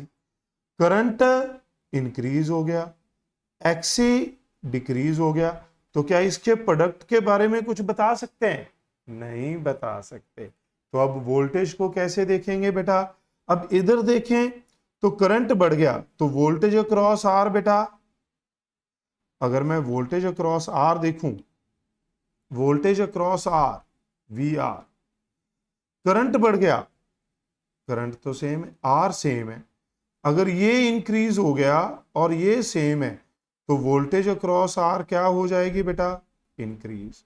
तो नेट वोल्टेज सप्लाई किसके बराबर होती है, आर का square plus voltage across capacitor, voltage across capacitor बेटा, समझे। अब अगर आप देखें ये सेम है, सप्लाई तो सेम है, ये इंक्रीज हो गया तो ये क्या हुआ होगा बेटा, डिक्रीज। समझ रहे हैं क्यों, अगर मान लो ये 20 है, ये 10 प्लस 10 था, अब ये 20 है, ये 12 हो जाए तो इसको क्या होना पड़ेगा, डिक्रीज। पहली टर्म इंक्रीज करेगी तो दूसरी डिक्रीज करेगी, तो कैपेसिटर के अक्रॉस पोटेंशियल डिक्रीज हो जाएगा। तो क्या आंसर आएगा बेटा, कैपेसिटर के अक्रॉस पोटेंशियल क्या हो जाएगा, डिक्रीज। समझे, उम्मीद है आपको ये समझ में आया होगा बेटा। आगे बढ़ो। नेक्स्ट, ये भी देखिए पावर के ऊपर बेस्ड है। क्या कह रहा है, resistance R draw power P when connected to AC. जब एसी के साथ सब अप्लाई इसके कनेक्ट किया गया बेटा, तो ये क्या find, I V square R, इसको आप ऐसा लिख सकते हैं, E V I V cos phi. अब प्योर आर है तो ये ई वी आई वी को लिखा जा सकता है ई वी बाय आर, क्योंकि कॉस फाइव क्या है 1, तो ये पावर क्या है P E V by R. सिर्फ किस केस में, when only resistor is connected. If an inductor is now placed in series with the resistor such that impedance is Z, अब पावर क्या हो जाएगी, EV IV, अब cos phi 1 नहीं होगा, तो EV IV भी क्या हो जाएगा, EV बाय Z, और ये भी क्या हो जाएगा, R बाय Z। हम इससे पहले 4-5 क्वेश्चन में ये अप्लाई कर चुके हैं बेटा। तो ये बन गया EV का स्क्वायर, ये R बाय Z का स्क्वायर। हमें किस फॉर्म में चाहिए था, EV हमें नहीं दिया तो EV को रिप्लेस कर देंगे, तो EV के स्क्वायर को यहां से क्या लिखा जा सकता है, P इंटू R। तो यहां पुट कर दीजिए बेटा, EV के स्क्वायर को R बाय Z, तो ये क्या आ जाएगा, P R square by Z। समझे बेटा, तो क्या आंसर बनेगा, P R square by Z। तो आंसर आ गया D. Getting my point. Moving toward next question बेटा, ये आया देखिए 2014 एफिशिएंसी ऑफ ट्रांसफार्मर के ऊपर बेस्ड क्वेश्चन। ओके, पहले हमने देखा transformer, ideal transformer, no power loss के ऊपर क्वेश्चन थे, अब किसके ऊपर बेस्ड है, एफिशिएंसी। तो क्या कह रहा है, transformer having efficiency 90%, working on 200 volt 3 kilowatt power supply. Power supply यानी कि ये हमारे पास इनपुट है, ये हमारे पास क्या है, इनपुट। पावर इनपुट कितना है, 3000 वॉट, किलो को मैंने 1000 ले लिया। If the current in the secondary coil, secondary coil में करंट आउटपुट हो गया वो 6, सेकेंडरी होती है आउटपुट, प्राइमरी होती है इनपुट। वोल्टेज अक्रॉस सेकेंडरी यानी कि वोल्टेज आउटपुट आपको फाइंड करनी है, and the current in primary, and आपको क्या फाइंड करना है, करंट इन प्राइमरी फाइंड। क्या ये बात समझ रहे हैं, अगर आप इसे सेकेंडरी प्राइमरी कर दें तो मैं इनपुट को प्राइमरी, करंट को, इनपुट करंट को प्राइमरी, आउटपुट करंट को सेकेंडरी, और वोल्टेज आउटपुट को भी सेकेंडरी कर देता हूं। ये हो गया, कोई फर्क नहीं पड़ता। अब अगर आप ध्यान से देखें बेटा, तो हमें सबसे पहले मैंने अलग अलग क्यों लिखा है, ये मैंने प्राइमरी के लिए लिखा इनपुट, ये मैंने सेकेंडरी के लिए अलग से डाटा लिखा आउटपुट, सो दैट देखकर मुझे पता चल जाए क्या क्या पता है, कैसे सॉल्व करना है। अब मुझे यहाँ आईपी सॉल्व करना है, तो मुझे पहले क्या दिख रहा है, सारा डाटा अवेलेबल दिख रहा है। तो जो इनपुट है पावर, वो क्या हो जाएगी प्रोडक्ट, ये 3000, ये कितना है 200 आई, तो डिवाइड कर देंगे तो आईपी कितना आ गया बेटा 3000 डिवाइड बाय 200, ये कट जाएगा तो दिस इज 15 एम्पियर। तो आप देख सकते हैं 15 15 15 तीन ऑप्शन में है, तो इसको निपटा देते। अब हमें वीएस फाइंड करना है। वीएस कैसे फाइंड करेंगे बेटा, power output divide by power input, ये होती है एफिशिएंसी। एफिशिएंसी कितनी है 90%। अगर आप इसे फ्रैक्शन में लिखेंगे तो ये हो जाएगा 90/100। फ्रैक्शन में कितना हो जाएगा 90/100। आउटपुट पावर होगा ES IS और इनपुट पावर कितनी गिवन है 3000 बेटा। अब अगर आप मेरा साथ दें, ये 2 जीरोज यहां से कट गई, ये उधर चला जाएगा तो 2700।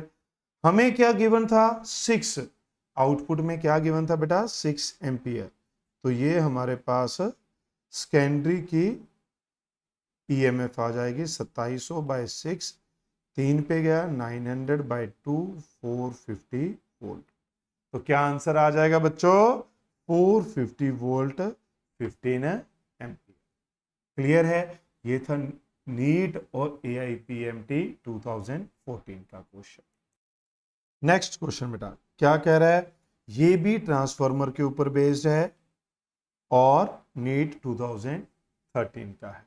तो क्या कह रहा है बेटा, primary of transformer when connected to DC, ध्यान देना जो सबसे ज्यादा इंपॉर्टेंट क्रूशियल वर्ड है DC, 10 volt, draw a current 1 milli ampere, input है 10 वोल्ट, DC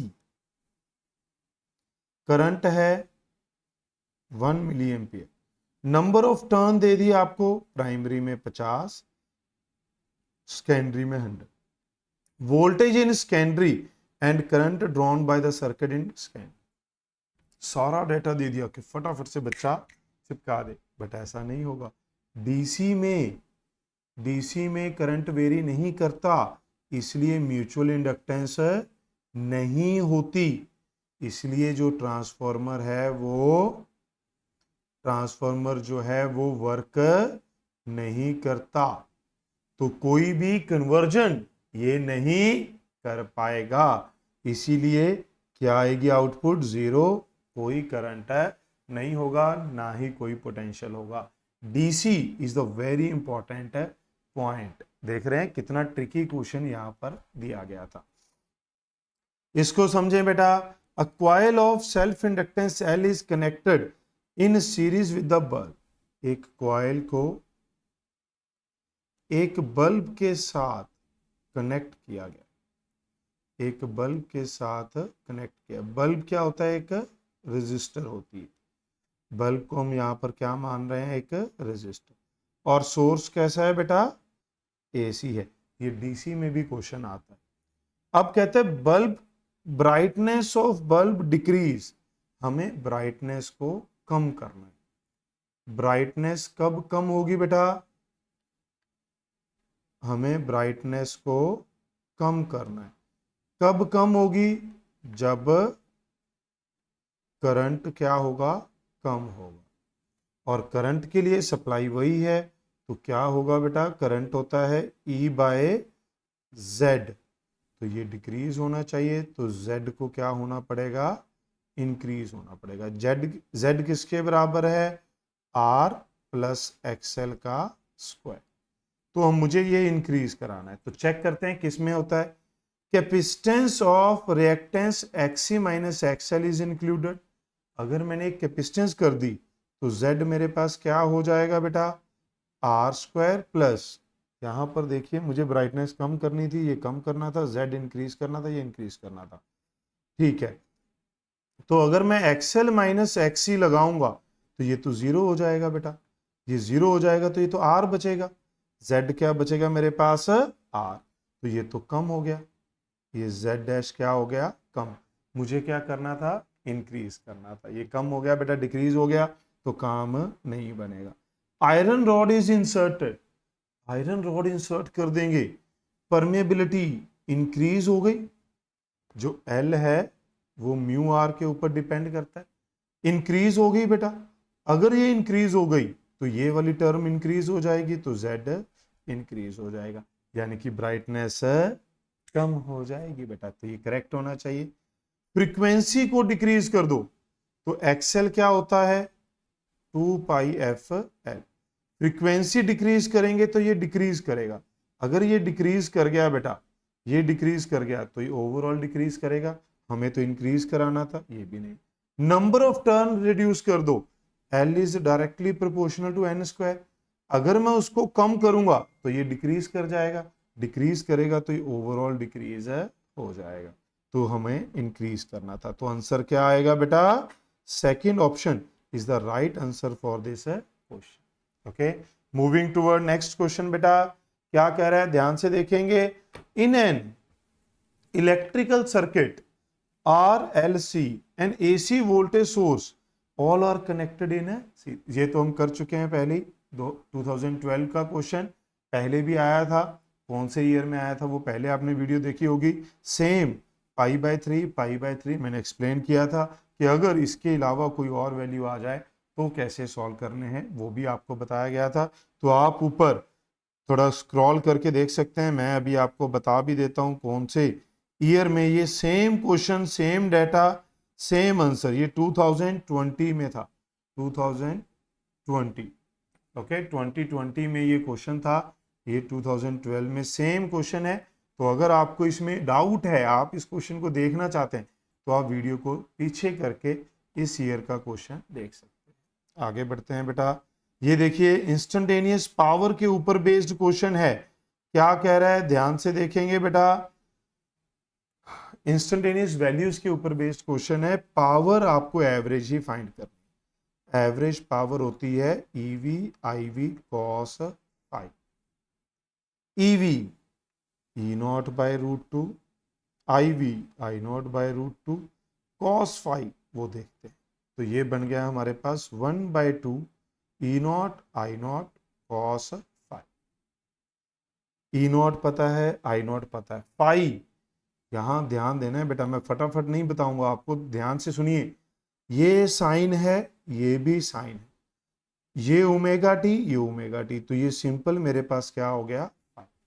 बट कुछ क्वेश्चन ऐसे होते हैं जहां पर कॉस दिया होता है, तो उसको पहले +π/2 में कन्वर्ट करना होता है, फिर इसको सब्ट्रैक्ट करना होता है, तो इस बात का ध्यान रखना है। ये है another tip from this video. Okay, तो यहां पर अगर आप ध्यान से देखें 1/2, ये है 1/√2, ये भी 1/√2, और cos π/3 60 भी होता है 1/2, तो ये हो जाएगा 1/8।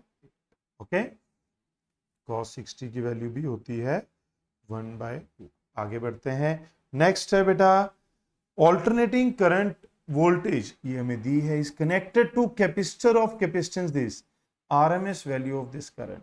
तो RMS वैल्यू के लिए बेटा ERMS divide by XC, ERMS होगा पीक वैल्यू डिवाइड बाय √2 और XC होगा 1/XC 1/X इंटू सी, तो यहां पर value sorry omega C. Okay, तो ये आएगा E0 बाय √2 और ओमेगा सी, वैल्यू पुट करेंगे, सारा डाटा आपके पास है। E0 की वैल्यू है 200 √2 बाय √2, ओमेगा 100 है, और C 1 माइक्रोफैराड। अगर आप मेरा साथ दें ये कट जाएगा, ये 2 और 20, ये 4 जीरोस एडजस्ट हो जाएंगी, -2। ऑप्शन मिली में है तो आप इसे लिख सकते हैं 10⁻⁻3, यानी कि 20 मिली एम्पियर। क्या ये बात समझ में आई बेटा, 20 मिली एम्पियर आपके पास ये आंसर आ जाए। आगे बढ़ते हैं, नेक्स्ट क्वेश्चन, ये क्या कह रहा है 2011 का है। AC voltage is applied to resistance R, inductor R in series, R and inductive reactance both are equal, दोनों बराबर हैं। Phase difference between voltage and current, ये तो बहुत ही आसान हो गया, tan phi होता है XL/R, तो ये हो गया 1, तो फाई हो गया π/4। ये पहले भी 2 से 3 बार, यानी कि अभी अगर आप ऊपर वाले क्वेश्चंस में देखेंगे तो वहां पर भी ये π/4 आंसर आया है 2-3 बार। आर और एक्सएल और आर एंड एक्सी दिए थे। आगे बढ़ते हैं बेटा। ये क्वेश्चन भी आपको बहुत तंग करता है, बहुत सारे बच्चे इसका डाउट लेकर आते हैं। सेमीकंडक्टर चैप्टर जो 12th का लास्ट चैप्टर है उसमें भी ये क्वेश्चन देखने को मिलता है। तो ये है नीट 2011 का क्वेश्चन।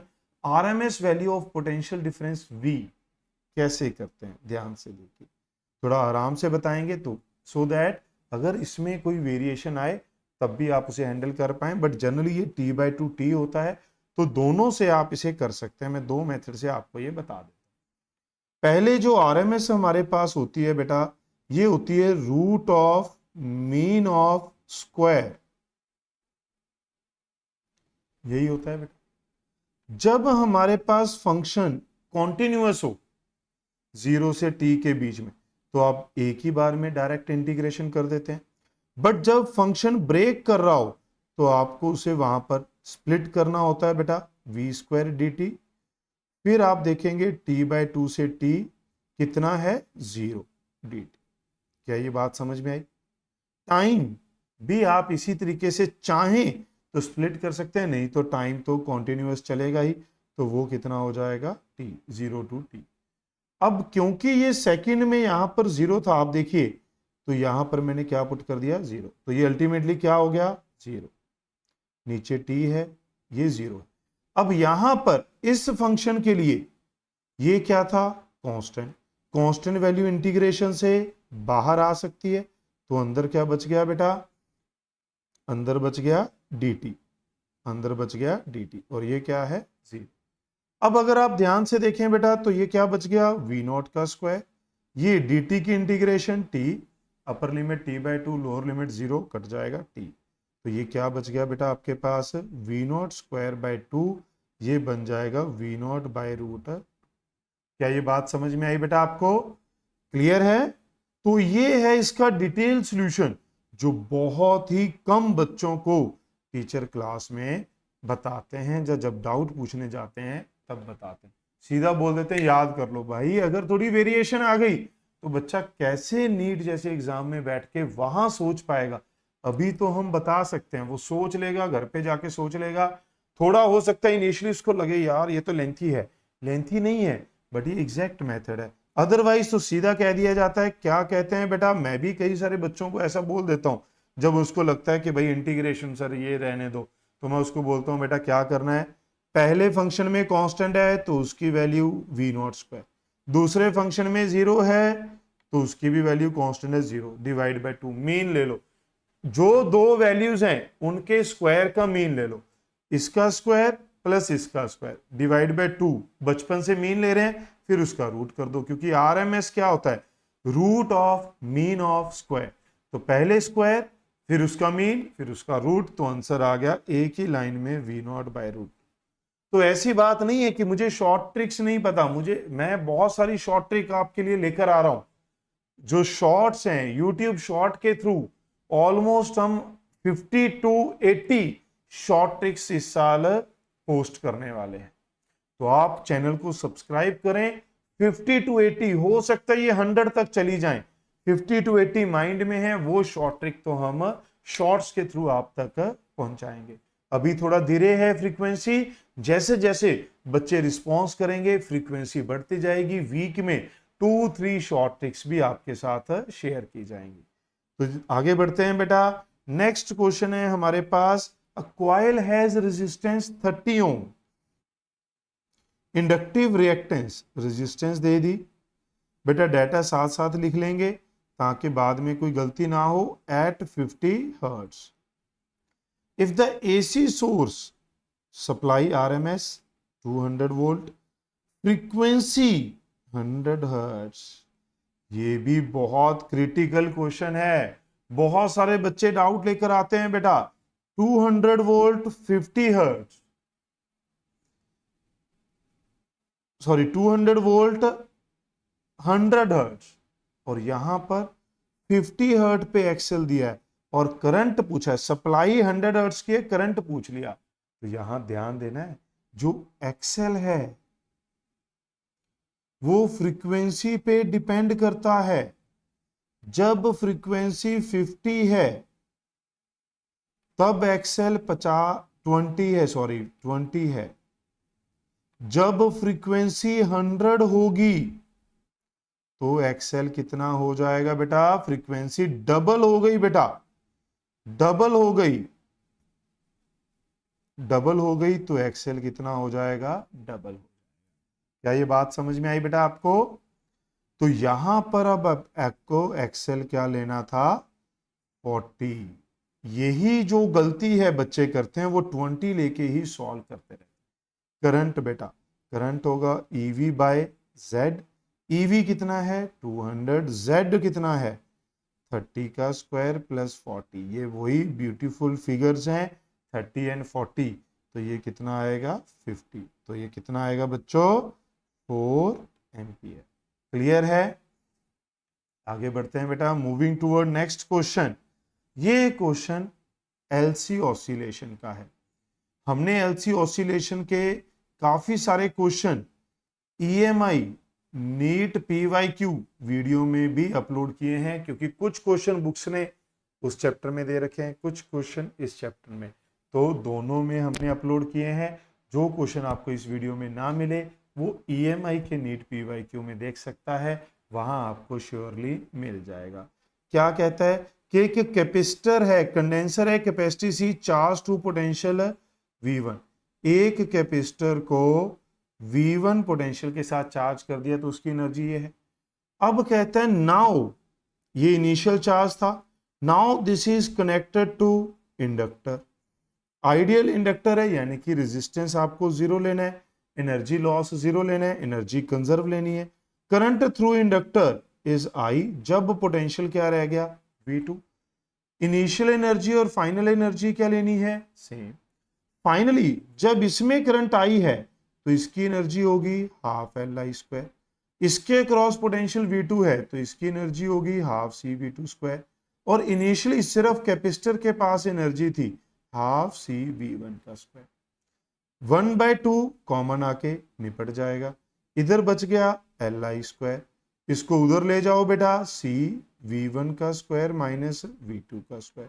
तो I किसके बराबर आ गया बेटा, C/L V1² माइनस V2²। इस पूरे का क्या आएगा बेटा, रूट।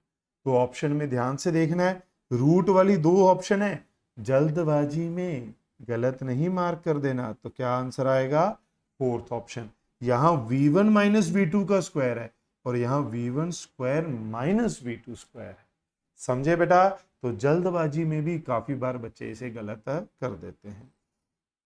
आगे बढ़ते हैं बेटा, क्या कह रहा है हमें, अ 220 वोल्ट इज सप्लाई टू, ये फिर से ट्रांसफार्मर का क्वेश्चन है, फिर से एफिशिएंसी 80% दी है। पहले जो हमने पीछे क्वेश्चन किया था उसमें एफिशिएंसी 90% गिवन थी बेटा। इनपुट कितनी है, यहां पर बाद में प्राइमरी की बात की गई है, तो input is eight primary 220 volt, efficiency 80%। Output, output कहां लेते हैं, सेकेंडरी पे 440 वोल्ट, करंट सेकेंडरी में 2 एम्पियर।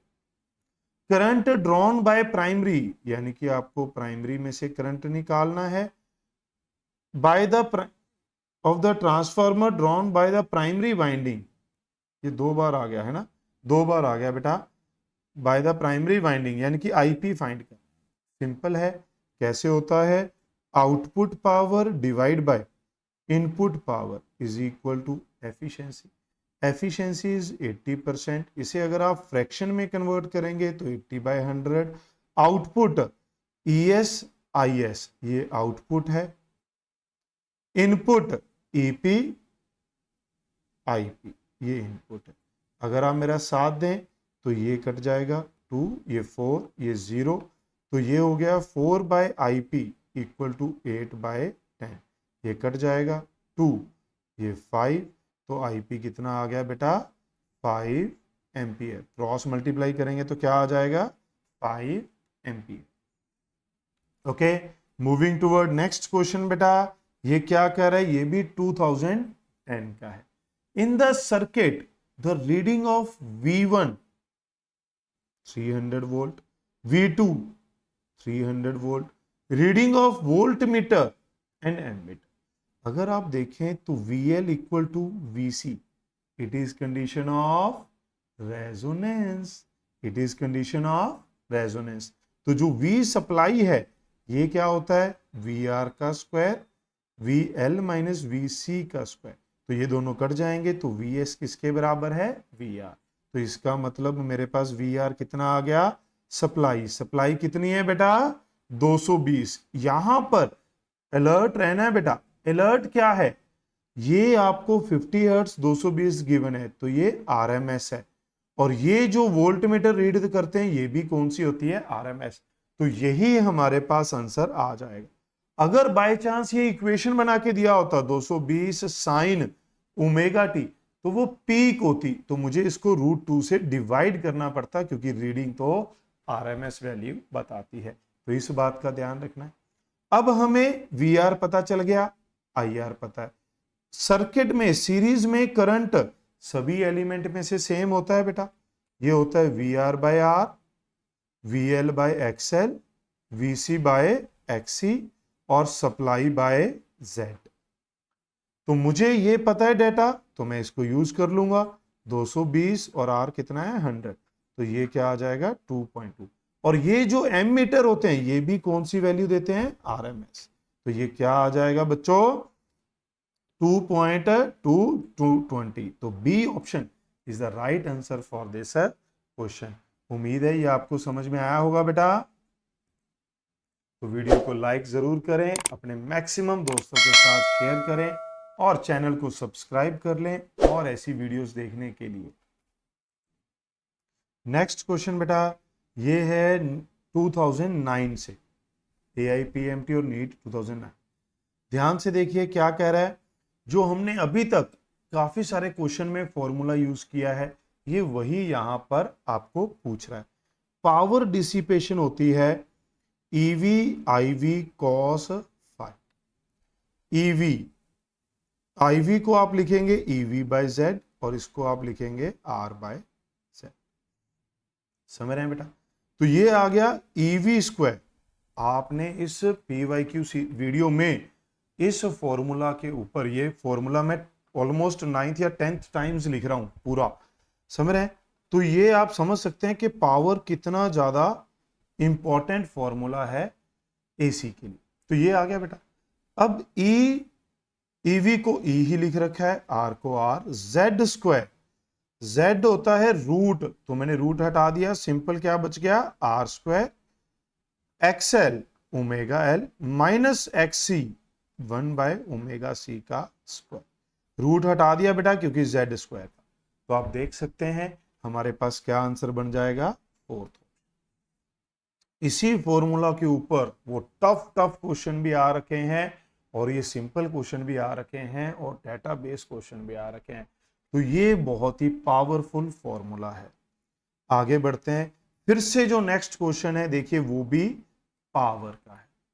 क्या कह रहा है, एवरेज पावर। ये भी डेटाबेस क्वेश्चन भी पहले आ चुका है। Average power EV IV cos phi। EV होता है E0 बाय √2, IV होता है I0 बाय √2। cos phi दोनों में फेज डिफरेंस, मैंने लास्ट क्वेश्चन में भी ये मेंशन किया था कि आपको ध्यान देना है इनका स्टार्टिंग का जो फंक्शन है ट्रिग्नोमेट्रिक फंक्शन वो क्या सेम है, वो सेम है, साइन है। तो साइन साइन, तो बस फिर आपको सिर्फ एंगल का डिफरेंस यानी कि पाई ही लेना है। तो यहां पर अगर आप देखें तो यह आ गया 1/2 E0 I0 cos phi। तो ये क्या बन जाएगा बेटा, D option is the right answer for this question. आगे बढ़ते हैं। फिर आता है हमारे पास, फिर से देखिए ट्रांसफॉर्मर पावर। यही क्वेश्चन आ रहे थे अगर आप देखें 2000 से लेके 2010 के बीच में। अब थोड़े अलग से क्वेश्चन उसके बाद 11 से 20 में आए। इंडक्टर, कैपेसिटर, EMF लिखना, लैग, लीड, उसके ऊपर बेस्ड क्वेश्चन आए। अब जो 21 to 25 में आ रहे हैं उसकी और फर्दर एप्लीकेशन के ऊपर बेस्ड क्वेश्चन आ रहे हैं, एलसीआर सीरीज में यूज करके उसके ऊपर क्वेश्चन आ रहे हैं। अब ये कह रहा है primary and secondary coil of the transformer है, प्राइमरी में 50 टर्न्स, सेकेंडरी में 1500 turns, magnetic flux linked with primary कितना है 5 not plus 4t। Primary coil के साथ ये है, अगर वो कहता एक टर्न के साथ ये है तो आंसर कुछ और आ सकता था बेटा, फिर मुझे नंबर ऑफ टर्न से मल्टीप्लाई करना पड़ता। यहां पर क्या हो जाएगा, अगर मैं ध्यान से देखूं तो ईएमएफ कितना हो जाएगा, इसका डिफरेंशिएशन बेटा, डिफरेंशिएशन करेंगे तो क्या बच जाएगा 0 प्लस 4। मैं मैग्नीट्यूड ले रहा हूं तो माइनस साइन की जरूरत नहीं है, तो ये क्या आएगा 4 वोल्ट। अब अगर ये कहता, जैसे ईएमआई में 4-5 क्वेश्चन हमने सोलेनॉइड के किए थे जिसमें वो कह रहा था फ्लक्स थ्रू ईच टर्न, अगर ईच टर्न दिया होता तो यहां नंबर ऑफ टर्न से मल्टीप्लाई करना पड़ता, तो ये 200 हो जाता, समझे। अब ये 4 ही लिया जाएगा। Time in second output voltage, तो आपको पता है बेटा सेकेंडरी बाय सेकेंडरी जो ईएमएफ होती है this is directly proportional to number of turn. ये है 1500, ये 50, और ये हमें फाइंड करनी है, आउटपुट होती है सेकेंडरी के क्रॉस प्राइमरी पता है। अगर आप मेरा साथ दें तो ये कट जाएगा 30, तो सेकेंडरी के क्रॉस आउटपुट क्या आएगी 120 वोल्ट बेटा, 120 वोल्ट। आप समझ रहे हैं मैं क्या कह रहा हूं आपको, तो इस तरीके से आपको ध्यान रखना है बेटा। आपको सिर्फ एक क्वेश्चन का सलूशन नहीं बताता मैं, आपको बताता हूं कि इसमें अगर चेंजेस होंगी तो आप कैसे हैंडल करना है। तो बस इसी बात पे वीडियो को लाइक जरूर करना है। आगे बढ़ते हैं बेटा। This is again 2007 and transform to use to light a bulb, यानी कि ये आउटपुट है। पहले भी 3-4 क्वेश्चन इसके ऊपर बेस्ड आ चुके हैं बेटा। ये आउटपुट है 10 volt. Lamp from main, main मतलब इनपुट है, इनपुट कितनी है 220 वोल्ट। करंट इन मेन यानी कि इनपुट करंट कितना है 0.5। एफिशिएंसी क्या होगी, एफिशिएंसी होती है बेटा power output by power input. Output power कितनी है 100, इनपुट कितनी है ईएमएफ इनटू करंट बेटा, तो ये आ गया 100 बाय 110, 10 बाय 11। ये मेरे पास एफिशिएंसी है। अगर मुझे परसेंटेज निकालना है तो मुझे 100 से मल्टीप्लाई करना पड़ेगा बेटा परसेंटेज। तो आप अगर अब इसको डिवाइड करेंगे तो पहले 9 पे गया 99, 10 वो नहीं जाएगा तो 0 लग गई, फिर 100, फिर 9, तो ये कितना हो गया 90.9% बेटा। तो क्या आंसर आ जाएगा, D option is the closest answer to our result. Okay, आगे बढ़ते हैं बेटा। फिर ये क्या कहता है ध्यान से देखिए, what is the value of inductance for which the current is maximum. Current कब मैक्सिमम होता है बेटा, रेजोनेंस पे। Current is maximum at resonance, समझ रहे हैं। तो रेजोनेंस पे फ्रीक्वेंसी ओमेगा होता है 1/√LC। अब यहां थोड़ा सा कंफ्लिक्ट है।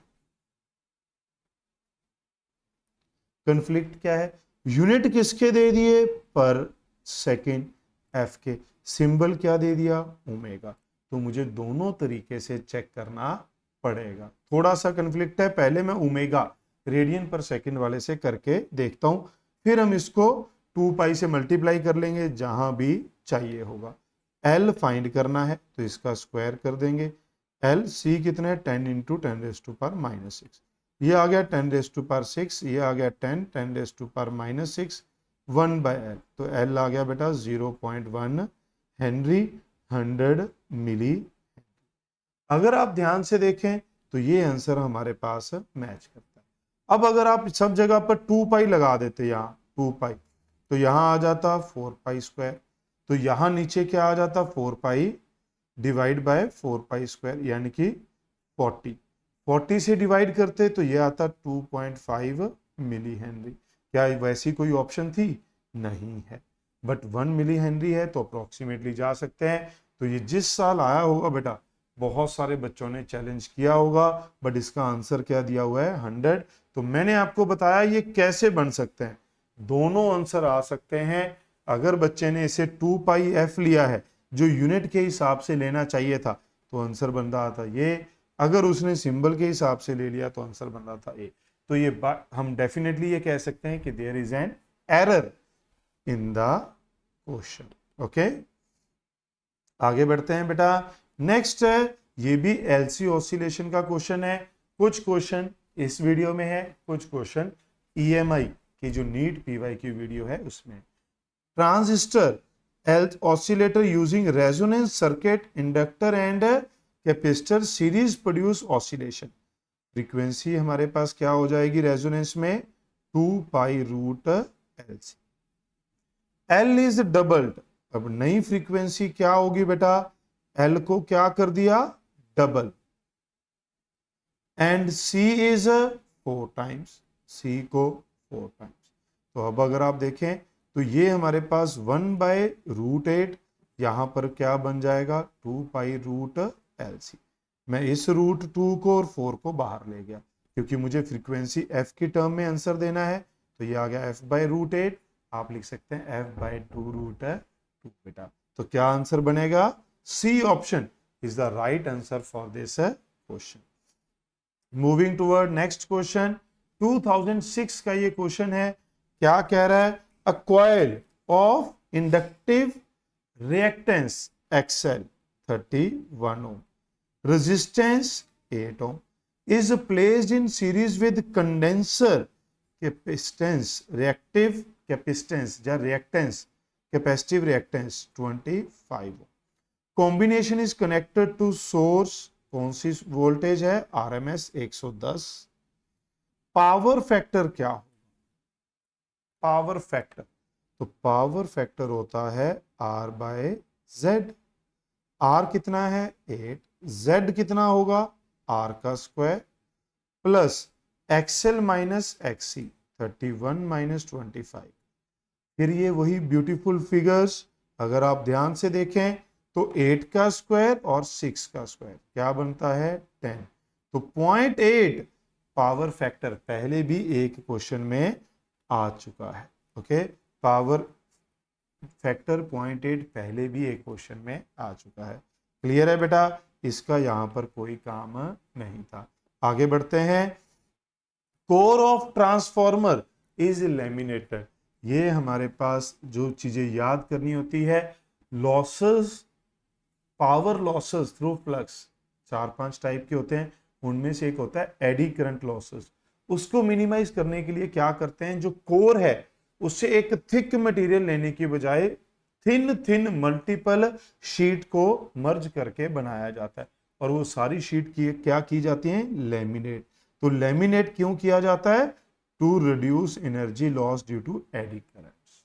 ओके बेटा, ये याद रखना है, याद रखने वाला क्वेश्चन था बेटा। ओके, आगे बढ़ते हैं। नीट 2005 या AIPMT 2005, ये क्वेश्चन भी काफी बच्चों को तंग करता है। क्या होता है बेटा, in a circuit LCR are connected in series with alternating source of frequency F, current lead the voltage. ये पॉइंट इंपॉर्टेंट है बेटा, क्योंकि इससे आपका आंसर बदल जाएगा। करंट लीड द वोल्टेज ऐसा कब होता है, करंट तब लीड करता है जब XC की वैल्यू XL से ज्यादा होती है। जब XC की वैल्यू XL से ज्यादा होती है तो करंट यहां पर क्या करता है बेटा, लीड करता है। बात समझ रहे हैं। तो अब जब आप tan phi लिखेंगे तो ये आएगा XC माइनस XL/R। अगर करंट लैग कर रहा होता तो हम लिखते XL माइनस XC, तो ये L माइनस C हो जाता, तो माइनस का फर्क आ जाएगा। अब अगर आप ध्यान से देखें, tan 45 होता है 1, तो R इधर आ जाएगा, tan 45 क्या हो जाएगा 1, तो मैं क्रॉस मल्टीप्लाई करूंगा तो R इधर आ जाएगा। यहां क्या बच जाएगा बेटा, 1/2 पाई FC, यहां बच जाएगा 2 पाई FL। मुझे क्या फाइंड करना है, C, तो उसको इधर लाकर प्लस कर लेंगे बेटा, 2 पाई FL, तो इधर क्या बच गया 2 पाई FC। तो C लिखना था तो 2 पाई एफ तो उधर ही रह जाएगा बेटा, और ये नीचे चला गया r plus 2 pi F L. तो प्लस माइनस से ही आंसर बदल जाएगा, तो आपको ध्यान देना है 2 पाई एफ एल आर, यहां पर 2 पाई एफ माइनस है, यहां पर पाई एफ है। तो ध्यान देना है बेटा कि कौन सा बड़ा है, करंट लीड कर रहा है जहां वोल्टेज लीड कर रही है, इसी से आपका आंसर बदल जाएगा। मूविंग टूवर्ड नेक्स्ट क्वेश्चन बच्चों, 2004 का ये क्वेश्चन है। 2004 अ कॉइल 40 हेनरी, एच कितना है 40 henry, resistance 8 ohm, battery 2 volt, time constant of the circuit, LR circuit क्या है, ईएमआई चैप्टर में ये जाना चाहिए था, हो सकता है वहां पर भी हमने इसका सॉल्यूशन डाला हो। तो यहां पर आप देख सकते हैं क्या होगा बेटा, टाइम कांस्टेंट, टाइम कांस्टेंट का फॉर्मूला होता है एल बाई आर 40/8, तो सिंपली ये हो जाएगा 5 सेकेंड। ओके, क्लियर है, सिंपल फॉर्मूला याद होगा तो वैल्यू पुट करनी है और कुछ भी नहीं है। नेक्स्ट क्वेश्चन 2002 में जो आया था, series the power loss at resonance, resonance condition बेटा XL equal to XR, Z equal to R, power factor 1। तो बेटा जब मैं पावर लिखूंगा तो EV IV cos phi, EV को यहां V लिख रखा है तो V लिख लेते हैं, I हो जाएगा V बाय Z और पावर फैक्टर हो जाएगा 1, और Z की वैल्यू क्या है R, तो ये हो जाएगा V स्क्वायर बाय R। तो क्या V स्क्वायर, अब V की टर्म में आंसर नहीं मैच कर रहा, देखो ना तो ये ना तो ये, तो करंट की टर्म में क्या हो जाएगा, इसको लिख सकते हैं I square R square by R, ये कट जाएगा तो क्या बन गया I स्क्वायर। क्लियर है बेटा, तो ये है सी ऑप्शन। नेक्स्ट है 2001 का क्वेश्चन बेटा, क्या कह रहा है, capacitor of capacity C has reactance X, क्या होता है 2 pi F C, now the capacitance and frequency become double, दोनों को डबल कर दिया, किसको, फ्रीक्वेंसी को भी डबल कर दिया और कैपेसिटेंस को भी डबल कर दिया, तो ये क्या आ जाएगा बेटा, ये हो जाएगा x बाय 4, क्योंकि बाकी तो सेम है, ये 2 इंटू 2 क्या हो गया 4 बेटा, तो क्या आंसर बनेगा, क्या आंसर बनेगा बेटा, C option is the right answer. Moving toward last question of 2000, तो उम्मीद है आपको अभी तक जितने भी क्वेश्चन का सॉल्यूशन बताया गया है, सारे क्वेश्चन का 25 ईयर वो आपको अच्छे से समझ में आया होगा, और आपने वीडियो को लाइक किया होगा और अपने मैक्सिमम दोस्तों के साथ शेयर किया होगा। अगर आप कमेंट कर देंगे तो हमें और भी अच्छा लगेगा, और चैनल को सब्सक्राइब जरूर करना है और वीडियोस को देखने के लिए। अगर हम देखें क्वालिटी फैक्टर, तो ये एक फॉर्मूला है बेटा, क्या होता है 1/r root L by C, but अगर आप देखें तो ये वाला भी नहीं है, ये वाला भी नहीं है, इन दोनों ऑप्शन में से देखें तो इसका दूसरा फॉर्मूला होता है बेटा omega by delta omega, omega है रेजोनेंस फ्रीक्वेंसी और डेल्टा ओमेगा था bandwidth R by L, तो ये हो जाएगा ओमेगा L बाय R, तो आंसर क्या बनेगा बेटा, फर्स्ट। क्लियर है बच्चों, और लास्ट में मैं आपको ये भी फिर से बताना चाहता हूं कि हम स्टार्ट कर रहे हैं YouTube short videos of short trick, जिसमें हम आपको 50 to 80 शॉर्ट ट्रिक्स एटलीस्ट बताएंगे इन दिस ईयर। तो चैनल को सब्सक्राइब जरूर करना है, सो दैट जब भी वो शॉर्ट आए आप उसे देख पाएं, और नीट और जेई जैसे कंपटीशन में ये शॉर्ट ट्रिक बहुत हेल्पफुल रहती है। तो आज की इस वीडियो के लिए इतना ही है। Thanks for watching, remember to like, comment and share, subscribes to watch PYQ solutions, one shot videos, short trick videos and many more. Thanks for watching again.